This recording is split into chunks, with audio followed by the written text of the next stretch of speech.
Ready, bro. I'm ready.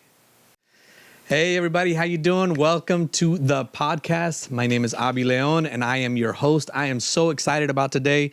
We got some big news of some things that are happening right around the corner. And I want to introduce my guests.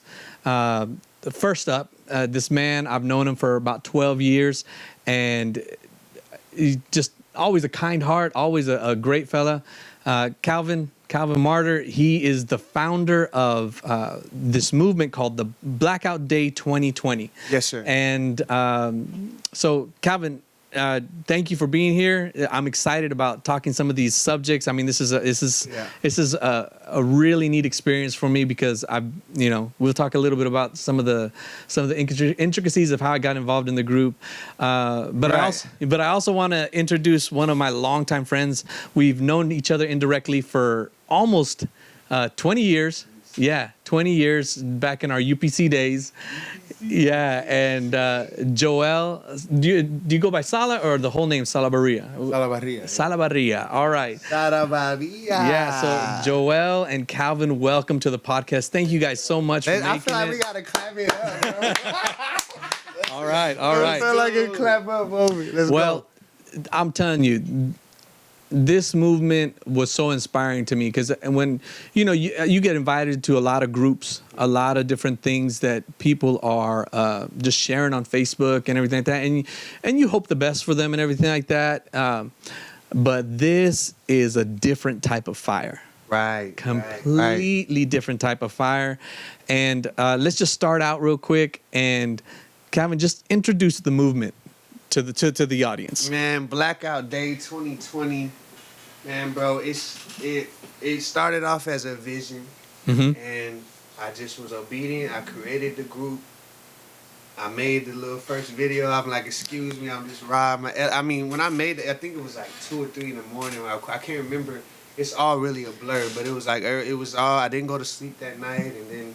Was it one of those shower ideas? Like it was. I got like when I seen the vision, it was just like a download. It was like I'd seen. Wow. I've seen it from an eagle eye view, the end of the thing when we already have become a nation of people who are already economically empowered and so I'm so everything I'm doing now I've seen the end. So it's like wow. And all these ideas and it's like it's got to a point where pretty much anything I say, like it comes in my spirit. I'm like, oh, I need this within 48 hours. It could sometimes 2 hours later I get a call or something. So God's just strategically leading people. But the Blackout Day movement, Blackout Day hashtag Blackout Day 2020, it's about the economic empowerment and solidarity of Black people all over the nation and the globe. Right. And the fact that we've marched, we've rioted, we've been docile, we've tried to be peaceful, we've tried to rise up, take a knee, and fight. We try to take a knee. I mean, what else? What other option is there? They're not gonna give us reparations. The legislation they've passed has cost them nothing. Civil rights bill, voting rights bill, it costs nothing. At this point, the only thing that we have actual control over is how our money is spent in the economy and where we spend our money with. And so that's really what it came. I seen the vision of that. I seen the vision of true love for your brother. Not just, obviously we want to have love for every person, all humanity. But there is a need to heal the Black man, Black woman in this land. Yeah. There's no one else in this land that is descended from slaves. There's no one else that has experienced the level of disparity and trauma, really. Terrorism. The displacement of an entire people. It's a fact. We're literally a stateless nation of people. We're literally, if everybody in the United States just went back to their home country, you'd be left with Black people. Hispanics can go back. Everybody else can go back. Black people and Native Americans, right? Right. I remember seeing. Just as a side note, I remember seeing. Memes are the language of the day, right? And it was a beaten black man Right. that was hugging an Indian man, and he was like, and he said, stabbed in his back, and he said, it hurts, and he goes, I know, brother, I know, brother. Ooh. I know. Ooh, And that was so that was one of the most powerful memes I've seen. Right. You know, because some of them make you laugh, some of them are haha, that was good, or some of them are really thought provoking. That one was really just deep. Yeah. Right. That image, right? That iconography. It's really interesting because we joke about Egypt and their hieroglyphs. You know, who knows? Maybe in the future we're just memes and emojis. You know, and that's how we tell the story. Avatars. Avatars. Yeah. But back to your point. I digress. Back to your point about a stateless people. Mm-hmm. You know, but the Native Americans wouldn't be stateless because this was their land. Right. And so the ultimate end, because I know we're gonna get into this, but the ultimate end is us really being recognized, us realizing the waking up. This is the awakening of the national consciousness of black people in America, and this is not under any banner or creed. Like, this is not tied to Christianity or Islam or Buddhism or Taoism or Confucianism or Zoroastrianism or any other isms. You know, this is not tied to anyone's church, anyone's anything. This is simply saying, look, at this point in 2020, we're still seeing the same imagery that you could pull up from 1950, or you could pull up from 1920, or you could pull up from 1865 if they had pictures and stuff. Then we are still in the same low level of class in the society. Nothing ever was done to empower the slave. Like Frederick Douglass said, it was freedom for the slave was freedom to the winds and the rains. Yeah. No, not being allowed to read and educate, not giving any land to go anywhere, not giving any type of economic empowerment whatsoever. But hey, you're free. Free to do what? And free to go where? Yeah. So many slaves were forced to what? Stay on the very plantation. And not only that, after the Civil War, this very same the slave owners in the South, their lands were revoked from them initially. But most people don't know the government then passed legislation that said basically, it says literally, basically, if a slave owner will say that they renounce, if a slave owner that had a plantation of slaves will renounce slavery publicly, they got the lands right back. They were giving them right back. That's crazy. And so then you had this same slave owner, you telling me I'm free, but I'm forced to stay on this plantation. And now that's where sharecropping came in. Right. So we were free and still were forced to stay right where we are because, hey, America, we still waiting on the 40 acres and a mule. Mm-hmm. You know what I mean? Yeah.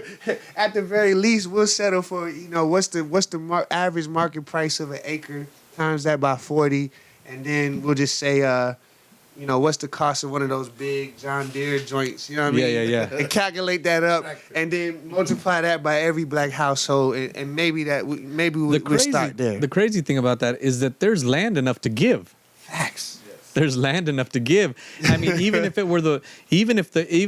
now, I'm not saying that this is the way to go about it. Okay, Right. I want to qualify that. And Joel, we haven't forgotten about you. I want to introduce you here in a second. I'm good. Tap in, bro. Tap in whenever you want. You know what I'm saying? Hey, y'all share this in the group, please. Somebody go share this in the Blackout Day group. There's something about when God blesses a thing, right? And so even if you were to give the most unwanted acreage in all of the land, which is probably, somewhere along I-10 going towards El Paso, because that land is just as desolate as it comes, right? Yeah. I'm just saying. Now, listen, I've lived in Texas. My whole family was born in Texas, so I love Texas. Been in Texas since '97.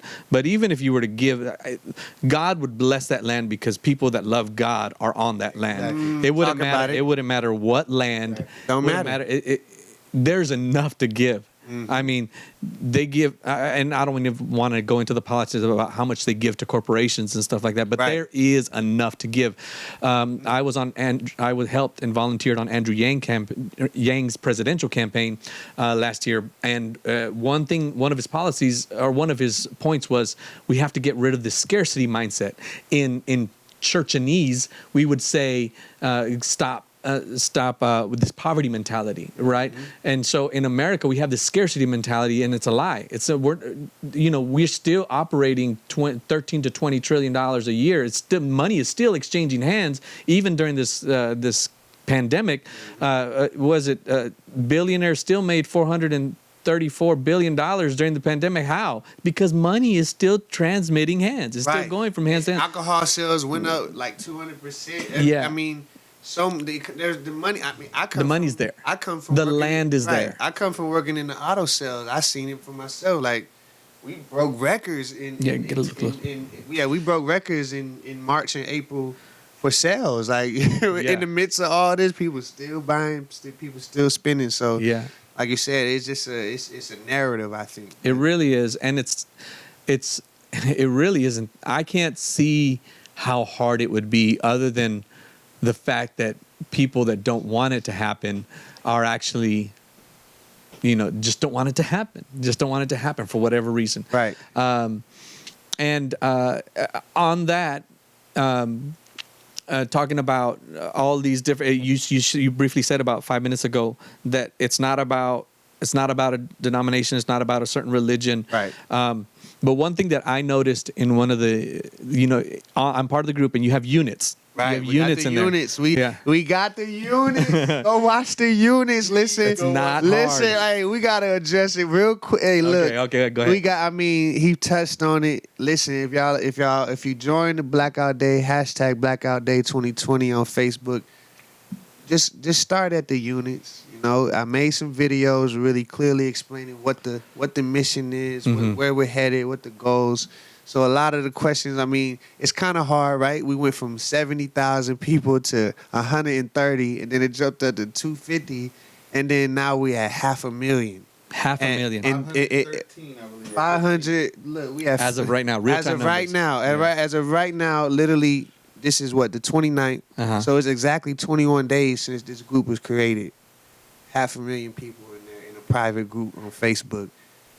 And the vast majority, all off of a message, like just straight off of obedience, bro. Going back to that vision, right?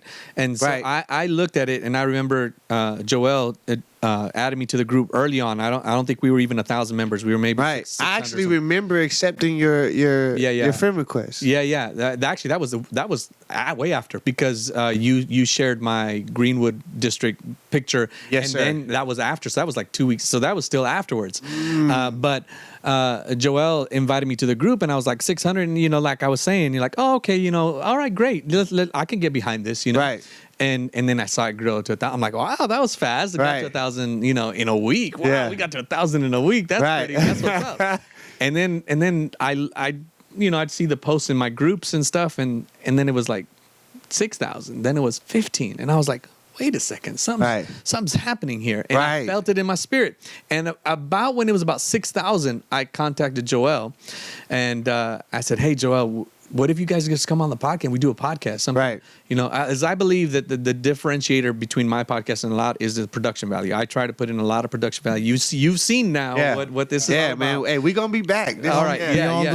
Like I said, I know you for, 12 years, 13 years. So we served at the same ministry together and things of that nature. So you seen me from when I was a young man, 18, 19 years old. And so the one thing, and I've seen it grow, and I'm like, certain celebrities can say whatever they want as far as to contributing to the growth. That's all well and good. Right. No, not yet. No name drops.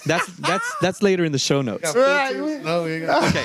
So, and that's all well and good. Yeah. But I think the one thing, again, going back to the units, one of the very first things that you mentioned is that this was a vision given to you by the Most High. And I think that is, regardless of who what, when, where, why, I think that the biggest growth has come because God has ordained this in your heart. Absolutely. All right. I mean, you don't go from 0 to 500,000 followers because you made it. Or because a certain celebrity made it. It's because this is something, and this didn't happen because of the incidents that happened this week. You did mention outside of the conversation, out in the living room and stuff, we were talking about, it came on the heels of the Ahmaud Arbery thing like that, but it wasn't necessarily spawned because it was something that just kind of, wow, it made you pensive about that situation and you started the group. Right. But I want you to speak to the spiritual nature of its origin, and the one thing that stands out to me as far as the growth of this group is it reminds me, my pastor says that the reason, well, he posits that the reason that the civil rights movement was so powerful and so progressive and so inclusive was because it was led by men of God. Right. It was led by spiritual leaders. Right. Because we know that there were other groups outside of that core spiritual leadership that had groups and revolutions and revolutionaries and stuff like that, but they're not here, and they went by the wayside. Not to knock what they were saying or knock what they were doing, right? But the one that flourished was the one that was headed up by the man of God, right? And I think that spiritual leadership is key in here. Again, it's not necessarily about a specific religion, but it is about a mandate that I think it helps focus this group. Right. Helps focus this group.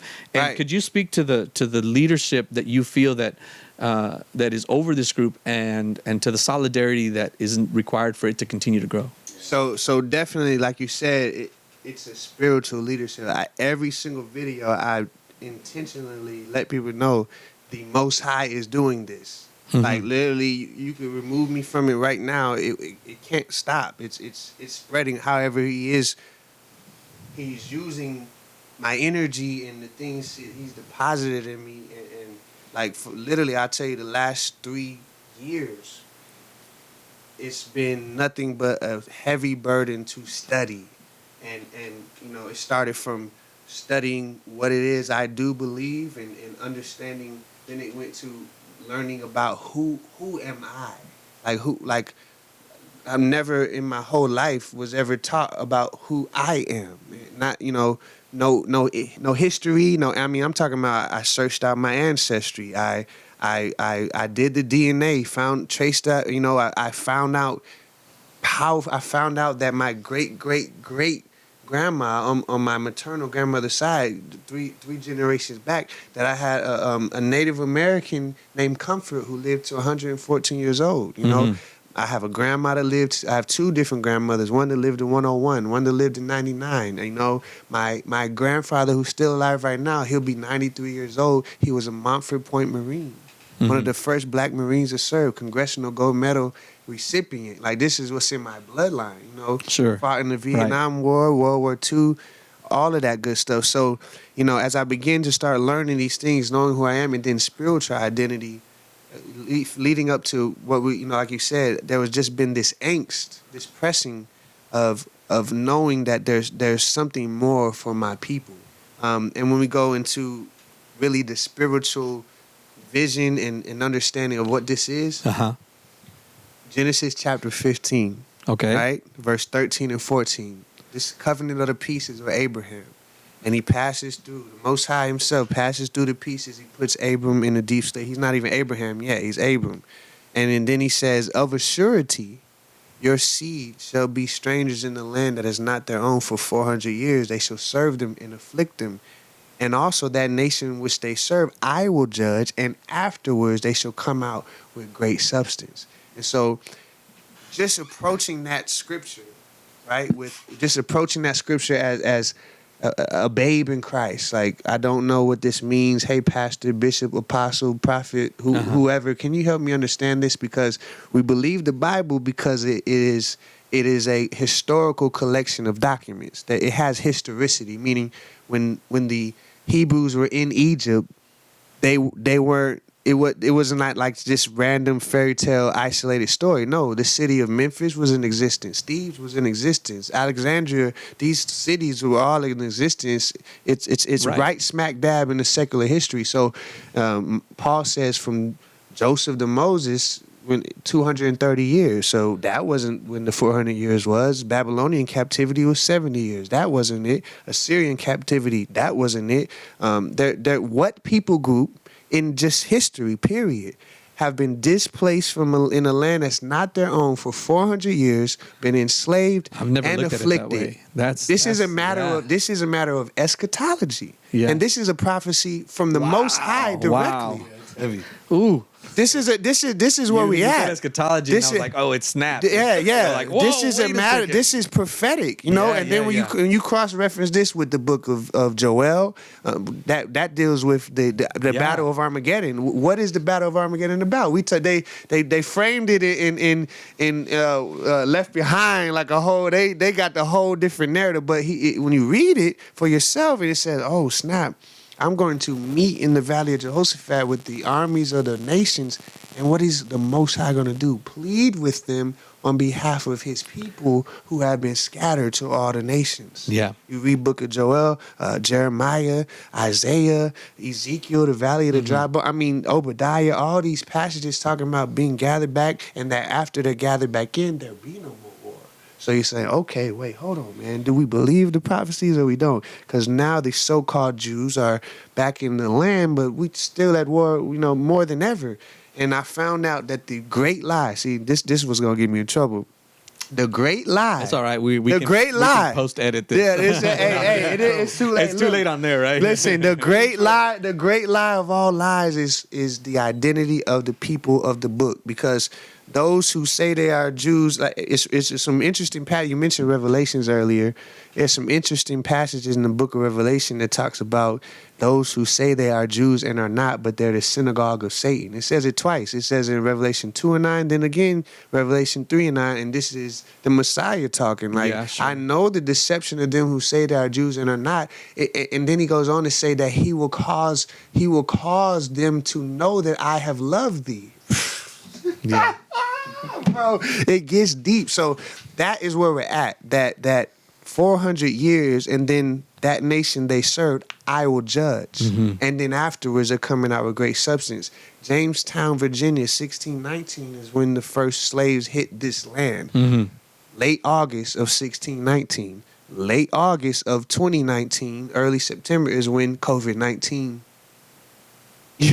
And then you look at, like, I truly believe the powers that be in this land believe the scriptures more than anyone else. Mm-hmm. They believe it so much that they try to plot and plan and circumvent what's already been foretold. Even though they can see it in prophecy, they try to do but he who sits in the heavens laughs. He holds the nations in derision. So that is the spiritual force really behind this, that he's saying, now, go. This is the time. This is the awakening. This is the valley of the dry bones standing up, and he's breathing breath into them and adding flesh.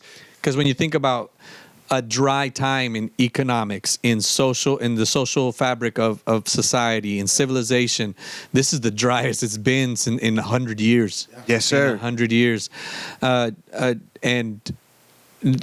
Joel, I'm gonna bring you in on this. And I would like for you to, first, just how did you get, just briefly as you can, how did what's the relationship between you and Calvin? I know we've all known each other for a while, but how's that relationship, and how did he invite you, or how did you get involved in the Blackout movement? Aside from the fact that you're supporting the movement, what stuck out in your head about it, and what did you see as far as, like, I already told you what I thought. I was like, oh, okay, yeah, I'll support it, kind of thing, and I had no clue but I knew that I was supposed to, and that it was going to grow this big, this fast. But as far as speak to the solidarity of the movement. So on the basic level, me and Calvin know each other through church, through music, through sports, and just community, we just always crossing lanes. We used to play basketball together a lot, and I think that was when we kind of built a strong friendship during that time. And then we've definitely done ministry together a lot as well too, and that's been absolutely fun. For me, the group decision for me was easy. I'm very vocal through my social media. Yeah, and actually, I wanted to have you on for another podcast because we talked about this when I started the podcast about. Wow, that's really strange that they let you. How is that? I wouldn't go as far as saying not straight. Yeah. But it's definitely it's definitely tricky waters. Yeah, sure. It's tricky waters because I want to honor where I serve. Right. But I don't want to lose who I am in the middle of that either. And I also got to think about my legacy, my kids, the kids that I'm raising. It's crazy because you think about, you deal with racism all your life or whatever, and you kind of you learn to adapt to that culture. But when you have a family, and now when you have kids, that's a different feel. I don't want my kids to adapt to this culture. Wow. I want them to be able to live freely, right. To just be, and not worry. Okay, if I move too fast, am I gonna come off alarming? Am I gonna be the angry black man or the angry black girl? Our kids are I'm Puerto Rican. I'm full blood Puerto Rican, and we're not gonna talk about the history of all that, but that still goes back to Africa. I always joke around and say we were just dropped off first. And so, but my wife is black, so and my kids, they definitely have both all through them. You know what I mean? Very Afrocentric. But at the end of the day, nobody's gonna care that they're mixed. Yeah, nobody's gonna care. The racist community will only care whether you're white or you're not. That's it. There's no middle area. There's no middle ground. You either are or you aren't. And so, for me, when I saw the video, before the group was even a group, when I saw his video, did he share it with you, or how did? No, he just went live and expressed himself about the Arbery. And you had two group members in the group, you and your. Well, wasn't it wasn't a group. Yeah, I just did it on my personal page. And I went live. Yeah. And what he was saying was this is how I feel. And thank God that I thank God that he dropped that seed inside of him to say, you know what, let's do more than just talk. And I always say that everybody has an amount of influence that's given to them. Everybody. Some are big, some is small, but everybody has influence. And if we don't use the influence that God has given us, that life has given us to create the change that we want to see, that's on us. And so I feel like when he created the group, that was a statement for me. Like, this is it. I'm either gonna partner up immediately, or I'm gonna just keep on going, expecting change. And so for me, it was an easy decision when the group. Because here's the thing too. I've been saying for the longest time, we've been protesting the same way, for years. But racism has evolved. 4 years. Right. They ain't putting the hoods on no more. They said, nah, we gonna make sure we the judges, we the DAs. Yeah. We're, all you these know people that lived through those times are in positions of power. Facts. And so protesting hasn't evolved, but racism has. And so for several years, I'm like, there has to be another way. There has to be another way. And so when he addressed the dollar, which when you think about it, it's so obvious. It's so obvious. When he addressed the dollar, I was like, this is it. This is how they can control how we protest. Why? Because they can come out in riot gear. They can come out and all this stuff. And at the end of the day, we're just going to be a bunch of angry individuals that made the cops come out. And that's going to be the narrative. That's going to be the narrative. The riot will be the narrative. Not why we're rioting, not the murder. The riot and what was destroyed will be the narrative, and that's what the conversation will be. Already. You can go on Facebook and see that you see a lot of people vocalizing the riots. And not all of them, but a lot of them, if you were to go in and look on their timeline, you won't see anything about George Floyd. Oh, I know that y'all want change, but rioting's not the way. Yeah, you're deflecting.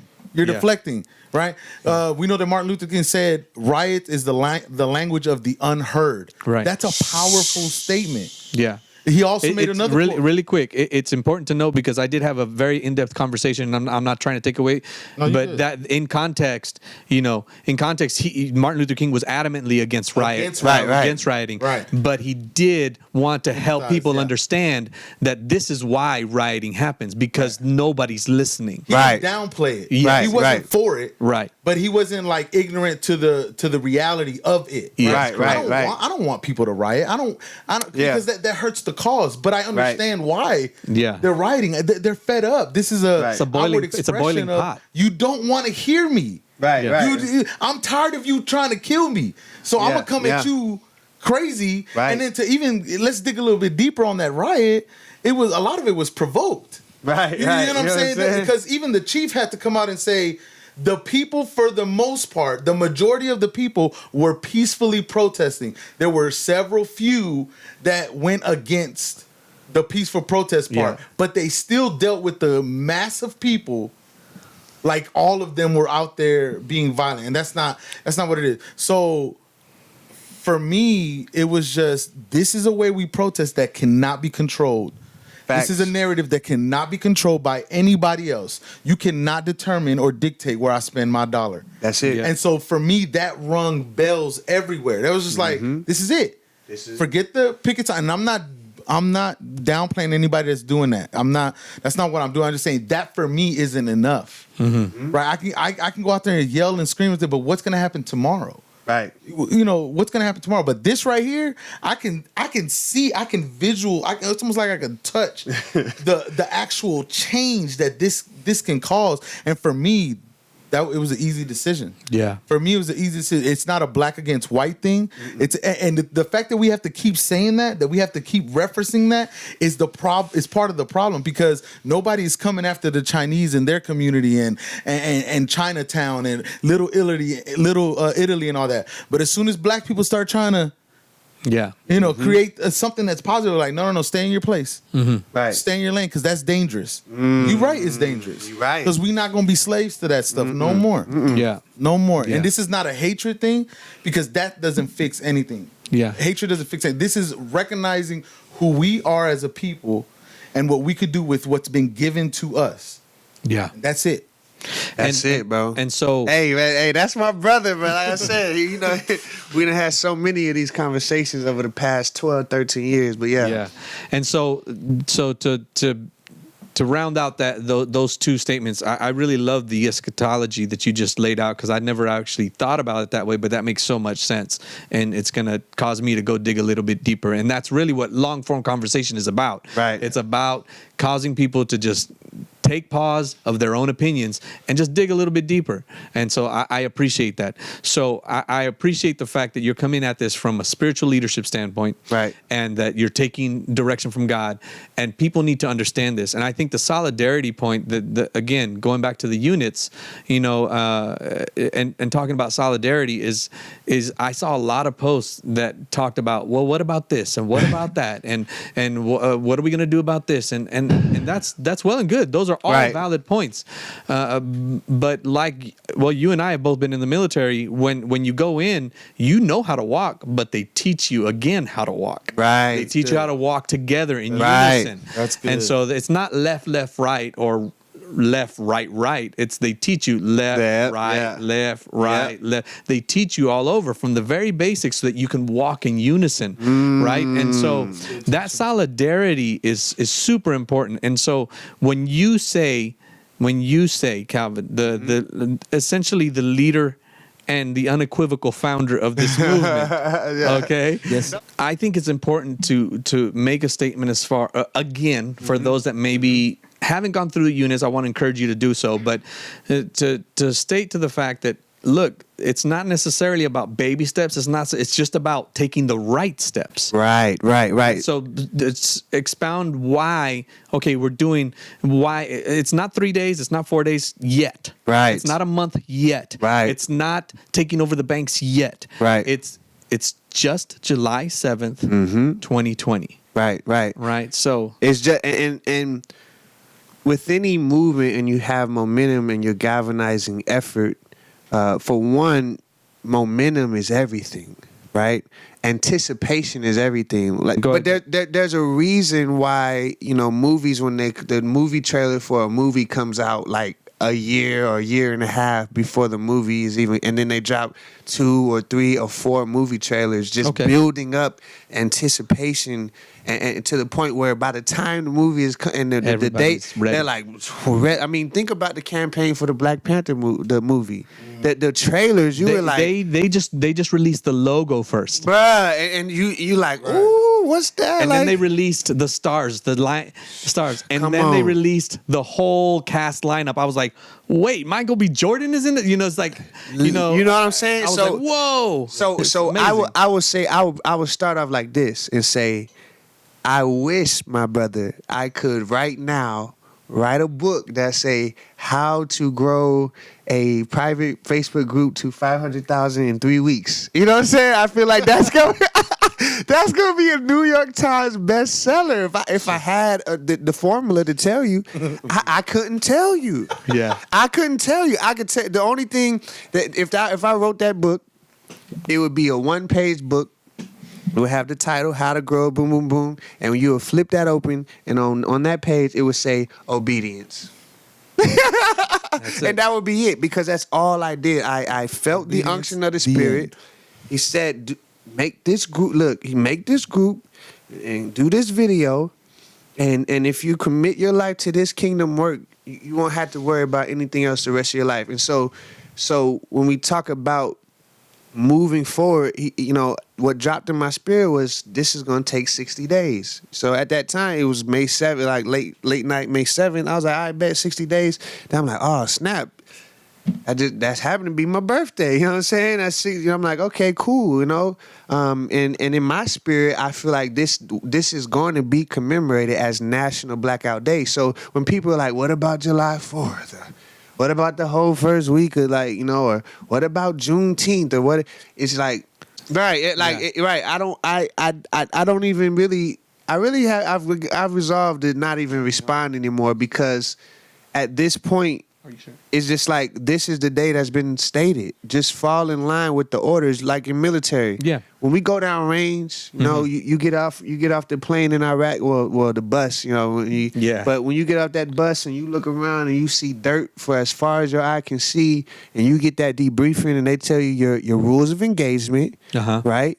And they tell you what is your modus operandi. You know what I mean? Like, how is it that you're going to operate? And when you get briefed on your mission, you don't get told the eagle eye view. The general is not finna tell you all the different logistic parts that's like, yeah, we got airstrikes coming here and this, that. No, you're this particular unit to PV2 Johnson. Like, no, like, look, like I was commo in the Army. Like, we gonna just talk about what my mission is. You know, managing these LOSs, managing this STT, managing this J&N. You know what I'm saying? Keeping these generators gassed up, setting up these video conference calls for these generals to talk. Like, whatever it is, that's all really I need to focus on. And so, as a people, that, you know, there's no way I could share all the private things behind the scenes. All we need as a group is to be able to accomplish one very reachable, very attainable goal, and in the meantime continue to build our database of where we can black out. And so now, once we execute July 7th, now you're looking like, man, we got, by that time, I mean, now we'll have millions of people in the group and globally who executed that, and now we're able to do the next blackouts even easier. Yeah. And so the vision is that one day, the next time they mess with, like, first we can shut it down the next day. We can be like, oh, okay, you know what? Blackout next 72 hours. Yeah, that's how organized we're trying to get, state to state, city to city. That we're not taking it. And just to segue into the most recent incident, right? With George Floyd, it's the most heart-wrenching thing about it, really, is that there's so much fear and trauma that I read an article a long time ago about that, like, this science, this theory of transmutation of into your DNA of the trauma that's been done to a lineage. Yeah. And you look at how black people respond, even in that scenario, people just standing there yelling. I mean, this man he's the fear that will paralyze that no one, not any of the cars driving by, not any of the people on the street, on that block. No, you're telling me no one collectively had the gall to surround those cops and risk their livelihood to save this life. It has to get to that, not just that we reactionary. It's not reactionary. Yeah. We don't want to just be reactionary, like, oh, we heard about another killing, now we black out. But more so, we are so united that if we see that if anybody is getting messed with, that the police just won't be, when they all of a sudden is surrounded by 30, 50, 100, or however many people who's like, listen, if you don't get off this man's neck in the next 30 seconds, the 4 of you are going to have to fight 50 of us. Yeah. So you can let this man up off the ground and put him in the car, or you can deal with us. You choose. That's what I'm talking about. It has to get to the just extreme. Like I'm saying, wherever I'm at, if I hear, I'm pulling up. I'm at that point. Like I'm not going to. There was let me pause you for a second, because there was a gentleman. I saw a picture where there was a gentleman that was a black gentleman that was irate, and it was in L.A. I want to say he was going crazy, and there was cops surrounding him, and a man came out and went over and talked to him. Do you know what I'm talking about? Yeah. It ended up being Denzel Washington. Yep. He actually entered. He stayed the whole time. He talked down, and I'm not even sure if the man, the other man knew, but Denzel Washington had the presence of mind. Now I don't know if the cops knew who he was, and therefore they backed off because, like, oh well, this is Denzel. But even that, but he had a mask on. Even that is.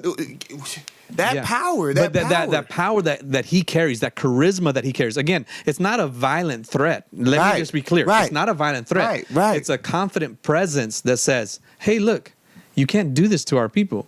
Because, I mean, there's a meme going around, where, angry white ladies kind of just can do whatever they want, because they're confident in their position in society and lack of consequence. Yeah, and so it's not necessarily. Say that again. They're confident. They're confident in their position in society, and so it's not necessarily a negative thing. Because I'm married to a white woman, right? And I want her to be confident, but I don't want her to be confident to a fault. Right. I don't want her to be confident to the point where she's a detriment to those around her. It's like where she can talk down to people. I just want her to be confident in herself and confident in who she is, but they've taken this stigma and think that it elevates them in a position over other people, and that's not necessarily the confidence that you want to exude, but the entitlement. Yeah, and so I wanna help me, because I did feel a little bit of like, whoa, wait a second, are you saying this? Because this is not a by any right. Well, some people have posted, but this is not necessarily a by any means necessary movement. Right. Because, I mean, the last thing you want to do is incite violence. Correct. But I just no.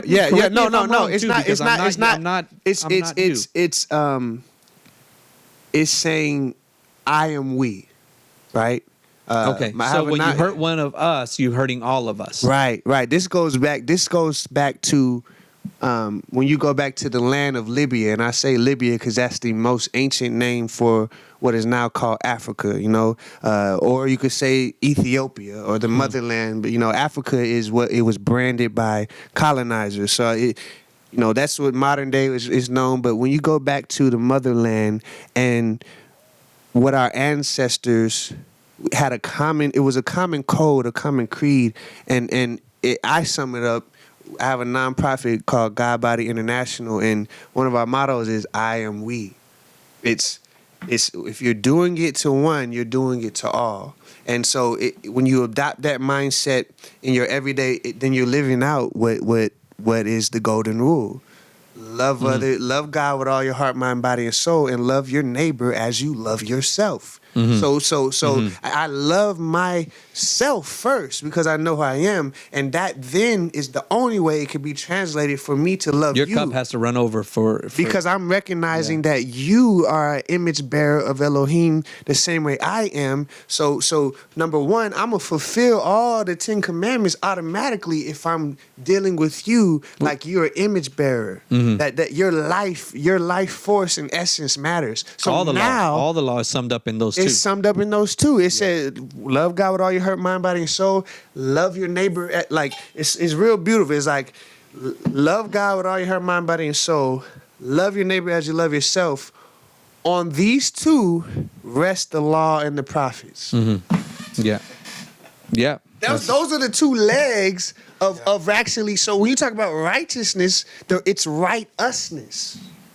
Righteousness is right usness. It's that it's saying if I see the humanity of anybody, it's not even about if I see a white man getting violated. Contagious. Yeah, if I see a white man, a Mexican, it doesn't matter, violated. Right, but right now we're honing in. So that's what this is. This is coming back down to that's the end goal. That's the end goal. But in order to get there, we have to left, right. We have to eradicate because at the end of the day, no other people group in this land have experienced the level of marginalization.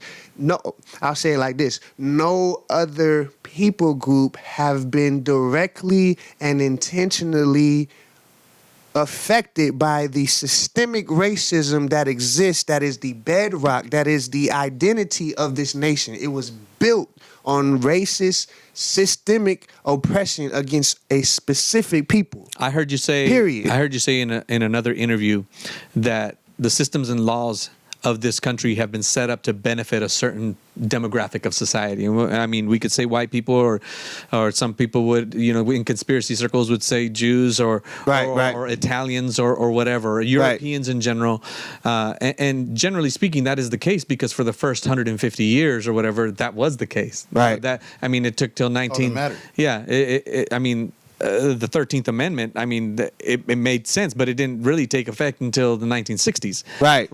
Which was... and I would argue to say that it never took effect. Because honestly, when you go all the way back not necessarily full effect, but it started. When you go all the way back to Dred versus Scott, we're talking 1865, and the Supreme Court literally saying, hey, look...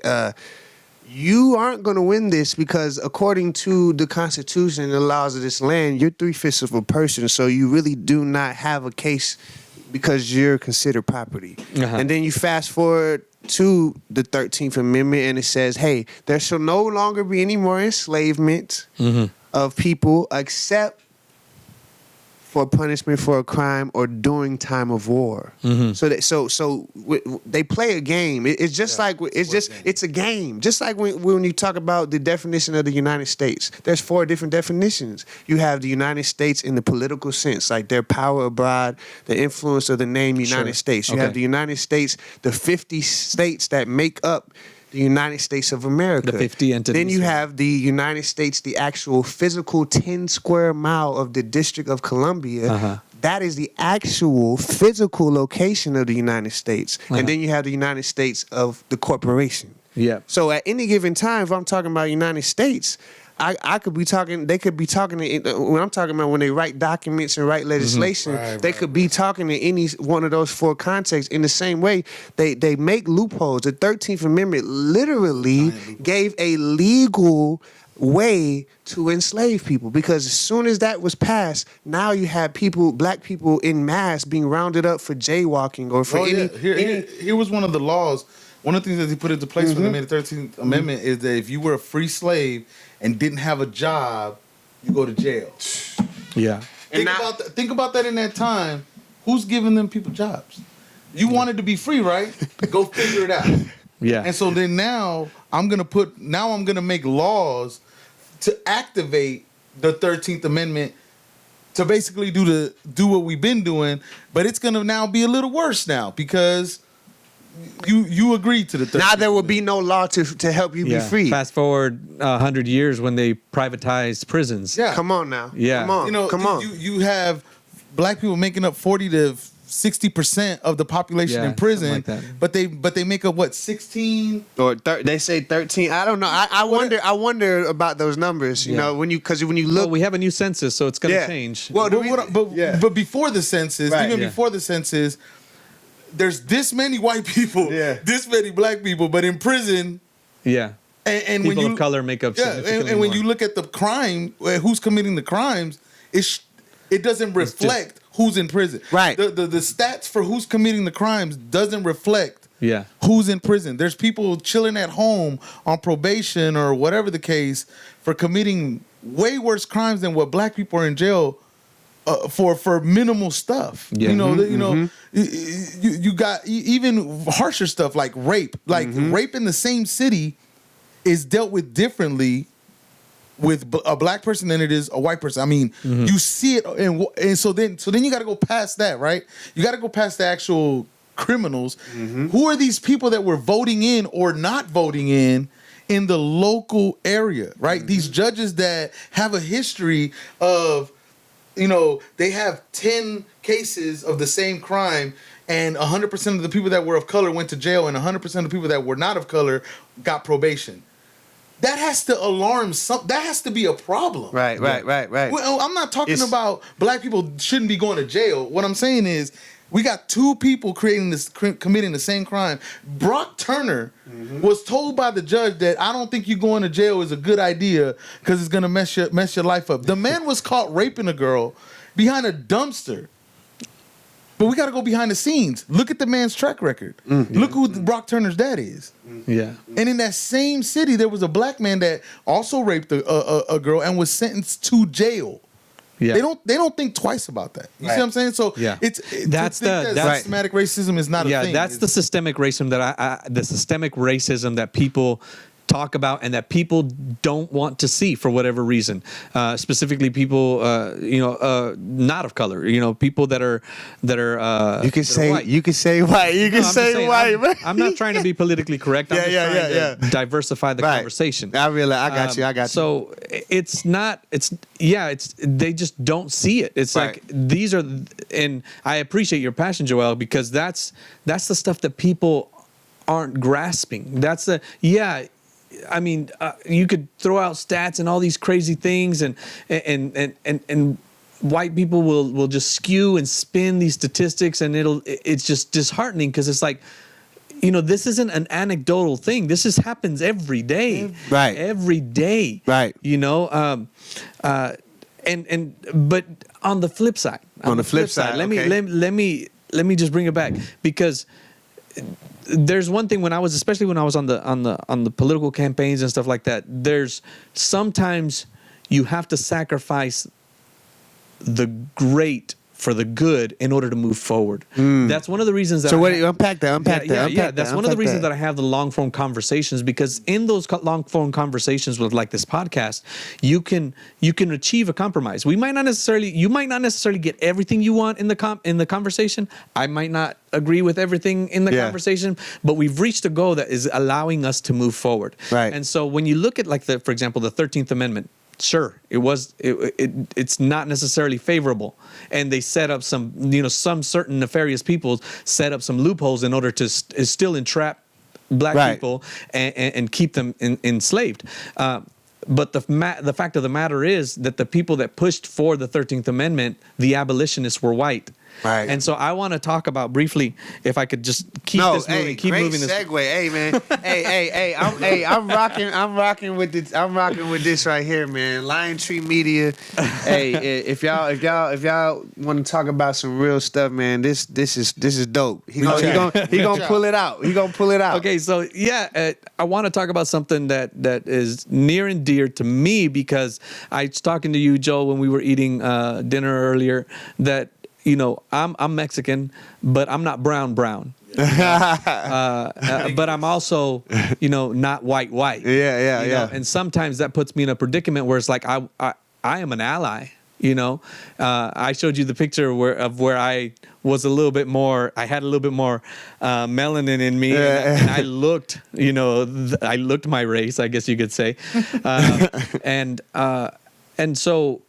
it's important to remember that there are genuine people and sincere people that are part of this movement that want to see this movement. As a matter of fact, I'm going to plug something real quick. I want to plug something. Go ahead. All right. So please, everybody, I would encourage you to like and subscribe this, because the more you do, the more it's going to get out there. Okay. We're going to do several more of these. All right. Yeah. As the movement grows and as we become more structured, because I also want to talk about some structure and some of the things that are going to be included that are happening behind the scenes, just briefly, so that people can be inspired. But it's important because I want to make a pledge. This channel is not yet monetized, but in order for it to get monetized, there's certain thresholds that we have to meet, either on Facebook, social media, YouTube, Instagram, whatever. And please go and like and subscribe to this channel. Yeah. Because here's the pledge that I'm making: that once we hit that 1,000 subscriber mark, is that all the ad revenue that is made off of this video is going to be donated 100% to the movement, to the Blackout movement. Hey. And I'm telling you, there's 500,000 people in this group as of right now. Next week it's going to be 1 million. Okay, because you heard it right here, that boy. It's going to move really fast. You heard the prophet. On YouTube, it's the same. On YouTube, it's Lion Tree Media. Yeah. All right, and so put that on here. Yeah, and so when you do that, when you like and you subscribe, it's going to allow revenue to be formed out of this video and the future ones to come. So right. That's my small contribution. I mean, you're looking. The audience is not looking right now, but there's some very expensive gear in here that I had a vision for 2 years ago, and my point is that this is at your disposal, brother. This is at your disposal. And so there's people out there with resources that are not necessarily the same color, but they are more than 100% willing to join this movement and put their knowledge and their resources to help with this movement. So I also, again, back to your units. You say in one of the posts, and actually in the very first one, where that people of color are welcome, or other people of color are welcome. But it's important to remember that this is a black movement, and that's totally okay with me, because I feel that I understand and I empathize with the movement, and it's important to recognize that that's what this is. Later on, whatever that looks like, and whatever God gives you vision for to incorporate whatever other movements. That's neither here nor there. But this right now is a black movement, and it's important to note that it's gonna take allies in positions of you about to open something up. You about to open something up. Because just like we can't blame the skin color of an individual on the individual, we can't blame the privilege that certain demographics have on that demographic. No. Let's stop attacking people because they have white privilege. Yeah. Right? It's not it doesn't have to be a bad thing. No. Because that person has access to tables that we won't have access to. Yeah. That person has access to meetings and conversations and influence that we don't have access to, but they can bring us to that table. Right. They can bring us to that. And so let's use white privilege as a tool.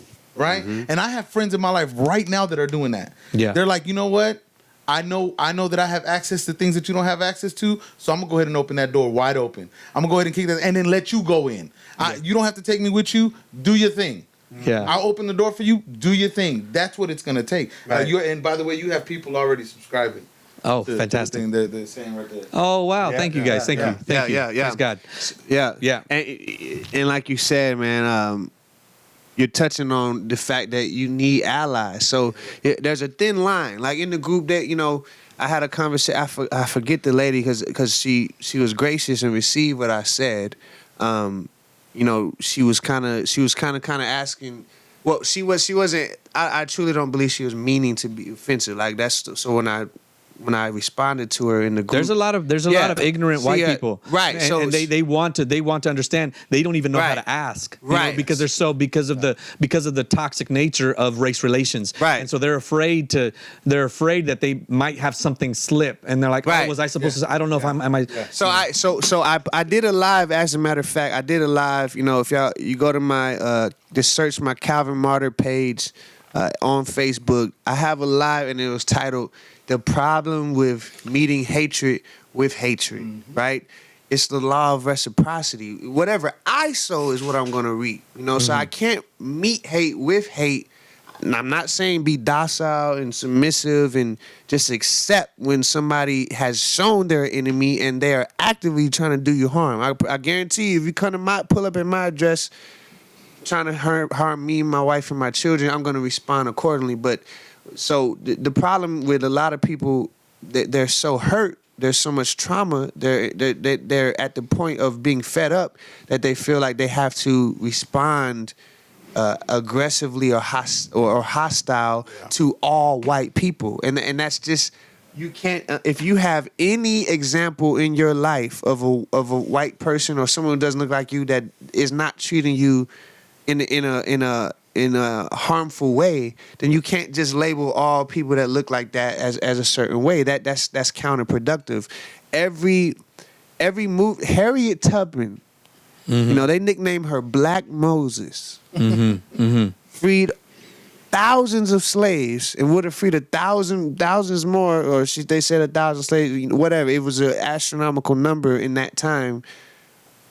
That would have never happened. Underground Railroad would have never happened without white allies whose heart was right and said, we're going to help you. We'll hide you guys in our homes. We'll feed you. They were breaking the law. They were breaking the law, risking their life, risking literally their life, their property. I want to say that I've read that there was even some people that were caught that were white people that were lynched. Exactly. Yeah. So if someone is willing to put their entire livelihood on the line to align themselves with your cause that is explicitly for your people, right? What is the problem? There's something deeply traumatized within you. If someone who, I get it though, I get it.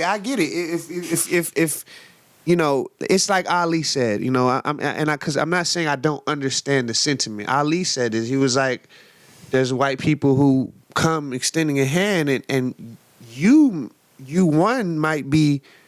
might be the good one, but there's thousands behind you who are devils. Yeah. So how do we differentiate who is what? So I get that, but if someone is clearly showing the fruit, I think it's the fruit. It's the fruit. That this is the whole thing. You can't meet hatred with hatred. You have to lead with love. Not in no weakness. We're talking about meekness, not weakness. Meekness is power under control. It's leading with discernment first and saying, I'm gonna treat this person with love. I'm going to literally be what I want. If I'm saying I want to be validated as an individual, I want to be treated with respect and honor and have the same opportunity for success in this world, period. Yeah. I can't then say, but I'm gonna treat you then because you look like because your people, and it's just like, wow. And for me, what I've adopted to say is the Lord has blessed me with relations since I was a child. Some of my best friends growing up, I remember my good friend Mark Blackburn.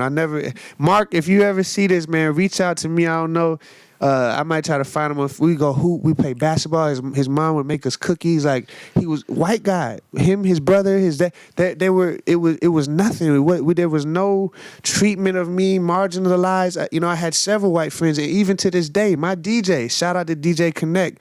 For the past few years, he has been an asset in my life. He is giving me strategic knowledge about finances and how to fix my credit, budgeting. He's spoken into my life. He's rebuked me when he seen me, being lazy or not executing things. He's been a brother to me. You know what I'm saying? Yeah. When he's helped me in season of depression and likewise, he is a friend in my life. So no matter how, if I ever was to get to a place where I was just like, man, white people's trash, man. Not that I generalizing. Sure, I would have to. In my mind, I can't say it's all. He's done too much to enrich my life for me to say all white people are this. And I challenge people to go outside of themselves and find that. Find one example so you at least can still have hope in humanity. Well, I'm an example right here. I'm gonna try to be an example, and that's brother. That's one of the reasons that I reached out. Like I said, I'm not taking advantage of anything. This podcast was set up several weeks ago. Right. Yeah, no, trust me, he ain't riding the wave, man. And I mean, like I said, I've known both of y'all for over decades. Decades. Yeah. And so, you know, I struggled last year when I started this podcast for whatever reasons. I was trying to figure out, you know, what am I going to do with this? I have several podcasts on there to talk about relationships and some spirituality, a little bit of politics, a little bit of fun. And I got to a point where I was like, man, I can't, you know, something's not right, you know? And then when I started seeing everything, I'm like, oh, wait a second. You know, I was like, okay, hold on a second. This is something that I can get behind, that I could use my resources. And I want to encourage everybody that's not black and not a person of color. Just what do you have in your hand? You know, we've preached it in prosperity circles and stuff like that. Like, you know, what's in your, I'm not going there, but use it like my dad said. If it's not big enough to be your, what is it? Let it be your seed or something like that. All these crazy cliches. Anyways. That's a whole combo, bro. Yeah, my God. I spiritually digress. But what I want to segue in as far as your head is there you go. What I want to digress to, actually I want to digress and get into is some of the education parts of the group, because there's a lot of knowledgeable people. I mean, there's bankers, there's people that are investors, and it's gonna take gathering those groups of people, like gathering those 50 bankers that are in the group, or those 50 top, you know, Fortune 500 bankers that are in there, or investment firms, because there's people in here that work for S&P 500s in top executive positions that are not black. And it's going to take gathering them and teaching, so creating units and building a structure underneath. So I want to encourage everybody, as far as the solidarity is concerned, that you need to trust Calvin, and you need to trust his leadership. You need to trust. I'm not blowing smoke up, you know, brother, but I think that's a huge key as far as the solidarity is concerned. Trust. When I state in our other conversations and conversations you've had with other people, that there are things happening behind the scenes, and just like we said earlier, it's not necessary that we're not trying to quell ideas, but it's important to note that we have a focus. All right. There are things coming as far as like education modules, education units, and things like I'd be willing to offer one on how to create your own podcast. You know, we have a mentorship. Yeah, exactly. Yeah. Plug that in. Yeah. If you're in the group, you know, there is a mentorship. I added a mentorship program to the group, so you can register yourself as a mentor, or register yourself as someone who is looking for mentorship. That's just something that's offered there. That's free reign. So you can vet these people, check them out, see if there's someone, you know, and you can match them up and build. Like, this is what this community is for. And this community is for just us collectively connecting everything, figuring out what businesses we have, what relationships, all of this, so that we can black out, so that we can literally keep to our the beautiful thing when you first announced that you were doing the mentorship, I was like, what does that mean? If you don't see how this is bigger than just being mad at America, you know what I mean? This is bigger than being mad at racism. No, let's now educate, but let's also empower. Right? Mm-hmm. We don't know what we can do because we don't know what we have at our disposal. We don't know what we have. We don't know who's in our community. We you know, we look. You don't know who the allies are. We don't know who the allies are. We're scared sometimes. You know, like that movie with Samuel Jackson was the coach, the basketball coach. Coach Carter? Coach Carter. Yeah, Coach Carter, Coach Carter, and he said, what's our biggest fear? It's not that we're inadequate, right? But we're scared to shine. We're scared to grow because even in the black community, let's talk about it, right? We're scared to say We're scared to rise above what society says because we might offend somebody. We might make somebody uncomfortable. I'm scared to get too loud because the person next to me might get intimidated, might get scared. I'm scared. I'm scared to outshine, even in my music, to play too much differently than what everybody else plays because I might offend somebody versus changing my thinking and say, no, why don't I bring along the musicians that I'm playing with on this journey? Why don't I empower them and show them that, hey, you could do this too. Yeah. And there's nothing wrong with me teaching you this and you actually outgrowing me. Yeah.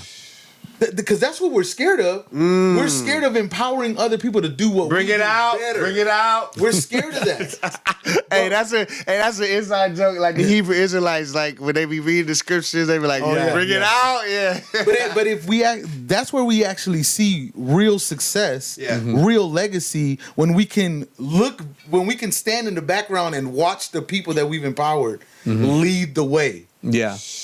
Yeah, the worship pastor at my church, Shoreline, his name is Tyson Morlett. He makes a statement all the time when we're talking about building leaders. We're very big about building teams, and building community, and that's important to me because I didn't grow up in that culture. Yeah, exactly. I grew up in a culture where you got to do all the work, get it done. No. He believes in the Ephesians teaching. God gave us apostles, prophets, all these people to equip the people, to equip the saints to do the work. Yeah. So if we're doing all the work, then we're not activating that scripture. And so he says, this is how you know if you're doing a good job leading. Is one way. If you take a walk and you look behind you and nobody's following you, you're just taking a walk. Yeah. You see what I'm saying? Yeah. And so when you look behind you, then now empower them so that they can lead. You seen the picture of the wolves, the way that they travel around the pack. Right. The strongest ones go to the back because the old people set the pace. Yeah. They put the old ones in the front to set the pace, and the fast ones and the strong ones, they're in the back protecting the rest of the pack. They're leading from behind. Wow. You see what I'm saying? And there's no confusion of who's in charge or who's the leader or an ego thing. This is how we do it. Right. And this is so important because this is so important, especially within this group, because I know Black people are a very and I say this with much respect. They're very prideful. Yeah. They're very, very right. In the good kind of pride, right? And they're very proud, and that's a good thing. But sometimes they're proud to a fault, and some people can be proud to a fault because instantly when your idea is not, especially when you want to be a leader, when your idea isn't taken into consideration, you take it as a slight because now, it's a chip on my shoulder, and we've had a chip on my shoulder for 400 years, and it's like, no, it's not that. It's like we need to start with these baby steps so that we can have a unified front. It's so important. It's so important to get back to these to this solidarity idea that I hope I'm pushing it right. No, you're on point, brother. I mean, I don't want to cut you out. No, you're absolutely on point. It's there has to be, like you said, solidarity in general, and then with this movement specifically, the focus being economic solidarity, because once you can unite with the dollar, once we can say as a people, wherever we are, across the nation, across the world, we're going to put our dollars in our community. No one's going to give us reparations. No legislation is going to save us. Martin Luther King talks about in his book, Where Do We Go From Here? He says, the civil rights legislation, voters' right legislation, they were platitudes. There was nothing. It didn't call. Okay, you guys want civil rights? All right, here you go. We're integrated. We signed a piece of paper. Okay, we signed. You want voting rights? Okay, boom. But he said the eradication of slums cost millions. Yeah, to offer the same level of education and opportunities that costs millions. And you could pull up 3, 4, after he marched and after he did all that, I Have a Dream, his message was different. He was organizing the Poor People's Campaign. He was saying, saying, listen, man, y'all freed the slaves to nothing, and at the same time you empowered the white peasants with an economic floor. You gave them land, you gave them grants, you gave them loans, you empowered them with land grant colleges. That's we have one here in Texas, Texas A&M, Texas Agriculture and Manufacturing. That's one of the land grant colleges. You empowered them with millions of dollars to farm the land that you. I mean, they literally gave millions of acres away, all the same while the black man is just left to figure it out, and you stripped him from his history, his language. Yeah. You beat him if he tried to read, like all of these things, and yet and still you have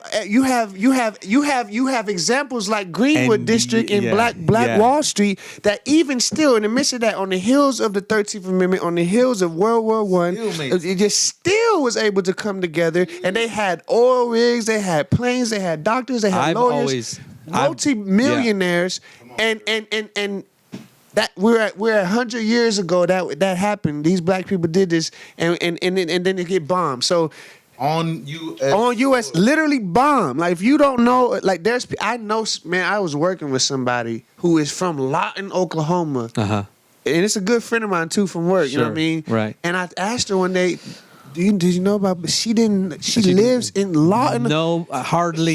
I can count Lawton. 10 friends that didn't know about Black Wall Street. I'm like, girl, do you what? You're from Lawton? You don't know that down the street in Tulsa, one of the greatest. Actually, black it was outperforming the dividends were outperforming regular Wall Street. Like that, bro. So as a matter of fact, if you, I think you shared it. Did you share it to your page? The video, the image, the Greenwood. I think I shared the image. Yeah. I shared a video, but we've been there. We lived in Tulsa, and we visited that area. Oh wow! And it's weird. I was about to ask you, was it aside from that really nice baseball stadium and a little memorial,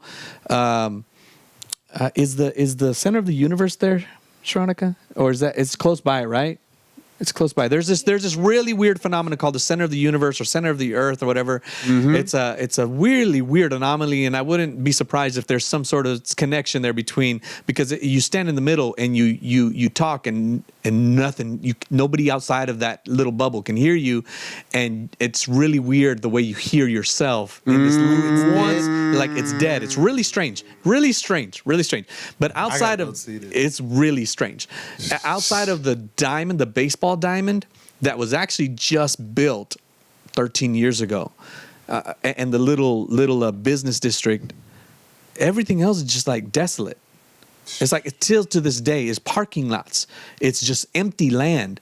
It's almost like nobody cares about that district anymore. Wow. And it's just which is great because Blackout because the black. Listen, I'm gonna tell y'all. Listen, I'm gonna tell. Y'all don't. That's what. See, we gotta reel it in because because this is the type of things when he said. There's so much in the works that y'all don't even know that soon and very soon. Come on. Things like the Greenwood District. Imagine. Why isn't there's no? Well, all the millionaires and black that we have in our community. Who owns it? Who owned the land? The land was owned by just the city of Tulsa. They didn't, and they sold it for pennies on the dollar. They sold it for pennies. So imagine if we go in with the right financing because we're using there's loopholes. Listen, Obama, he didn't do a lot for our community. Surprisingly, you would think we had the black president that he would have been in there right getting all. And there's a lot to that too. Yeah. There's a lot, but what he did get passed, he did get the Jobs Act passed, and the Jobs Act. So before the Jobs Act, it was illegal for like say me, you, your wife, and a group of other people to come together, put our money together. Invest. That was illegal up until the Jobs Act. The Jobs Act created a loophole. It's a tier 2 Schedule 3 crowd investing fund. I'm probably saying it wrong, but there's a loophole that allows you. Is that what allowed for like the flourishing of Kickstarter and crowdsourcing, or was that where that came from? So have you ever heard of the Tulsa? Since we're talking about, you heard of the Tulsa Real Estate Fund. So the Tulsa Real Estate Fund used the Jobs Act to create that fund. So it allows you to be backed by securities in the SEC in order to create a fund. So you can literally. What you do is you create a LLP, right? A limited liability partnership, which can have unlimited members. A LLC can only have 50. And now, so what you could say, this is a model that could be reproduced in churches across the nation. Listen, we're going to create an LLP for our church. Every member in the church is now a member of this partnership. And now when we put our ties together, it's going into a fund. And then think of how much money. In 1 month, you're going to raise, like... There's a church in Killeen right now. One Sunday is millions. You take that money, and now we're gonna go buy Greenwood District. Yeah. And we're gonna recreate it. Yeah. There's a town right now south of Dallas, off of 45, is Mustang, Texas. It's on sale right now for about $3 or $4 million. 75 acres. A town. I'm trying to. This is where my mind is at. So I'm like, I'm telling people. Listen. Wait. I'm probably not. No, I'm just saying. I'm trying to. Without. I'm not revealing to you how we getting there. It's a lot of things. But there's some. The point is that there is stuff happening behind the there's scenes. Things right we could do right now. But we gotta get to July 7th. That's it. Because the July 7th is like July 7th is. I don't know if anybody y'all ever been in a fight, you know what I'm saying? But July 7th is like when you about to fight and you square up, and then the dude is talking, the dude's arguing, he talking all that cash, and then you just throw one right down the pipe, punch him dead in his mouth, and see where he's at. That's what this is. This is that first we punching you in the mouth, so we fighting. Like so what's up? Like Yeah, the idea is we unite, right? Right. We mission accomplished. Boom. Now, one of the things that I'm learning with success, and even with trying to lose weight, is that you have to be realistic about where you're at. We as a people haven't learned how to unite yet. So why try to set these big goals that make it harder for people to unite? Let's set this small goal first. Get a momentum going, snowball effect. A day off, shoot.